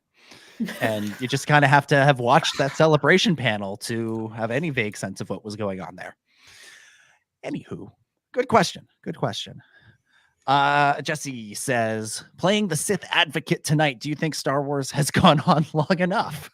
Wasn't the fandom satisfied enough with Return of the Jedi? Isn't it time for all of the Jedi to end? Read with all the faintest hint of sarcasm. Okay. I remember vividly the debate about whether there should be an episode 7. I remember it vividly. And it was a big debate. It was a raging debate. And there are people on both sides. There are some people that say Star Wars is perfect. There's 6 episodes. There shouldn't be any more. And then there's all the people that were like, what are you saying? Who would want more Star Wars? Let's go. I was obviously in the latter camp. So that's always going to be a thing. People are always going to be like, let's stop it now. Let's stop it. Let's stop while we're ahead. But, I think Star Wars, as much as it's a generational story inside the universe, outside of the universe, it's a generational story. I think each generation that grows up with a version of Star Wars should be allowed to make their own Star Wars. And so now we have people who grew up with the prequels and, the Clone Wars starting to make Star Wars. And that's cool. And it'll be really fascinating when we get people who grew up with the sequels making Star Wars. I can't wait for that. That's going to be so interesting. Yeah. Yeah, I agree. I agree. If there, I think there's a fair argument to say, oh, it was a 6-film thing, and let it be a 6-film thing. I could sort of understand that, but it never was just a 6-film thing. There's always been books and comics and spin-off materials, and once you open Pandora's box, there's no going back. And so I'm just going to enjoy the ride with all the new stuff. You let the lost cat out of the bag. It's funny you bring up those debates, Chris, because I think if you'd have asked me in 2011 of like, okay, well, do you want to see a sequel trilogy? I probably would have been like, nah. Or at very least, I'd have been like, this is never going to happen. My fan page, George Lucas should make. Look, I'm not super familiar with my 2011 hot takes on Star Wars. Okay, so who knows how 2011 me would have felt? But I know I was fully embracing the whole idea of Star Wars is a television thing now. It's only the Clone Wars. Like people like that Clone Wars was the biggest thing. It's like nothing, we couldn't fathom anything bigger than that because the movies were done. And ultimately this type of debate comes up in every single franchise, whether you've had a bunch of really good, sequels or a bunch of really bad sequels. Ultimately it comes up, and really it doesn't matter because no franchise is going to go away. Every franchise is going to be continued to brought back again and again. The old saying, beat a dead horse. Sometimes that will happen. Unfortunately, all we can do is just hope that the people in charge are making right decisions and putting the story first. And for the most part, Star Wars has done that. Okay. Disney, Lucasfilm, they've, for the most part, fulfilled that. So as long as that's working, then that's all we can hope for, because Star Wars ain't going away, guys. I'm sorry. Well, that was the first thing that I thought in 2012 when the Disney thing was announced. The first thing in my head was Cinderella is still a relevant character. Snow White is still a relevant character, and that stuff happened before my grandparents were like watching stuff. Like that was 100 years ago. So what this means is we know for sure now that they're going to be making new Star Wars in 100 years. And that's the first thing that came to my head. And yeah, it's so true. Yeah. My 2 cents on this is that when this, like we're kind of this point of time, we're talking about this, whether it should have happened or not. I thought it was going to go even worse. And the reason why I was really concerned with the takeover is that I was of the belief that they were going to remake all 6 films. And I thought they were going to totally just redo it, same storyline, but totally new. Kind of like how they do the live action remakes of the animated films. And then they release The Force Awakens, and you're like, this is completely different. This is fine. My fears are assuaged. Oh, okay. But, to be fair, Force Awakens is very similar to A New Hope, but it's not being like, hey, we're the better version of this same movie. It's so in my mind, I'm like, that was the worst case scenario. So we didn't do the worst case scenario. So everything's up from here. Yeah, I'm very, very glad they did not do that, because I that's one thing that Disney does that I'm like, stop it. I'm not interested. Not interested. They do a few things that I'm like that about. But anyways, I think that's where we're going to leave things. I know we have a few other questions, mainly from Matthew and Joel. So I'm going to just instead tell everybody to tune in to Ion Cannon on Monday at 8:30 on this very channel. And you'll get lots of thoughts from them. And we'll get to some more questions and stuff next week. Thank you to everybody who submitted them. Thank you to Jordan for being on with us. But I think that is where we will begin to wrap things up for this week. All right. You sounded like Watto there, Chris. I'm not doing the music because there were problems with it last week, and I haven't had a chance to test it. Oh, that's good to know. I was like waiting for it to come in, and I'm like, wait for it. Thank you, everybody. This is so weird to do this without the music. Hey, Hannah's not. Hey, she's back. She's moving. Oh my gosh. Can't hear Thank it you, yet. Can't everybody. hear Oh, it I was singing. I was singing. Oh my gosh. This is perfect. There we go. There we go. I can do it now. I can close the show out now. Thank you, everybody, so much for watching and for listening to the show. Make sure you subscribe if you watch this on YouTube, and subscribe and review if you listen to us on your favorite podcast app. Make sure you follow us at the SWU for more content throughout the week. Dominic, thank you so much for hosting. Oh, it was my pleasure. As always, great fun discussing this episode. I can see myself. Ben's Clones is back. Oh, it's the perfect way to end one of the most chaotic episodes we've done in a while. This is incredible. This is incredible. If you're not watching, you're really missing out. That was surprisingly an accident. For the last like 10 minutes, 20 minutes or so, Hannah's been frozen in a really intense pose, and she's just finally fixed it, and then decided to spin her camera around and was pointing it at the screen. And the only thing that shone through her virtual background was the shining face of Ben Hart, the Star Wars guy, and there he is again. Gonna freeze. I'm seeing doubles, man. This is incredible. What a great show. I got literally nothing more to say. We'll see everybody again next week. Follow Dominic on social media at Dominic J25. Ben, thank you so much for hosting too. Well, I am. It's good to be back watching Bad Batch, talking about Bad Batch, and yes, I'm getting ready to party like it's 2005. Cannot wait. Yay! You can follow Ben. Just search for Dark Lord of the Memes on social media. Apparently, that's his handle now. I am your local meme dealer. Yeah. At Ben Hart with no E. That's where you can find Ben on social media. Hannah, thank you so much for hosting. Thank you. Another chaotic, mayhem-filled show, but I love it. Great discussion, and can't wait for the next 15 weeks of batch talk. Can't wait.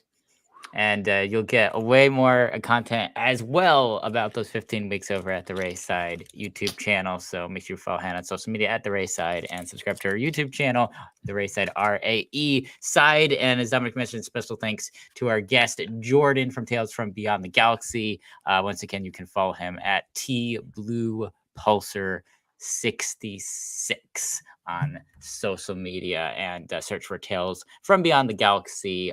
Twitch is, I believe, it's still the best place to watch their show. So check that out. And of course, you can follow me at Seek3PO. We want to thank all of our channel members here, and thanks everybody who continues to super chat and support the show.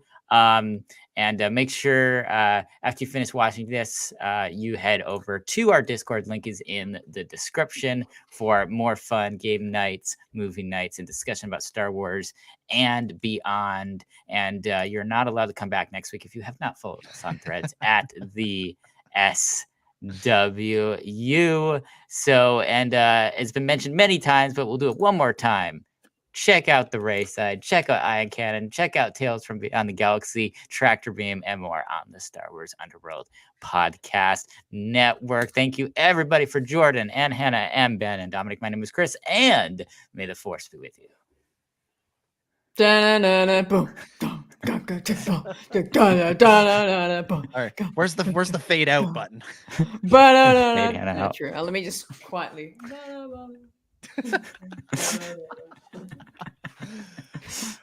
It's a wrap.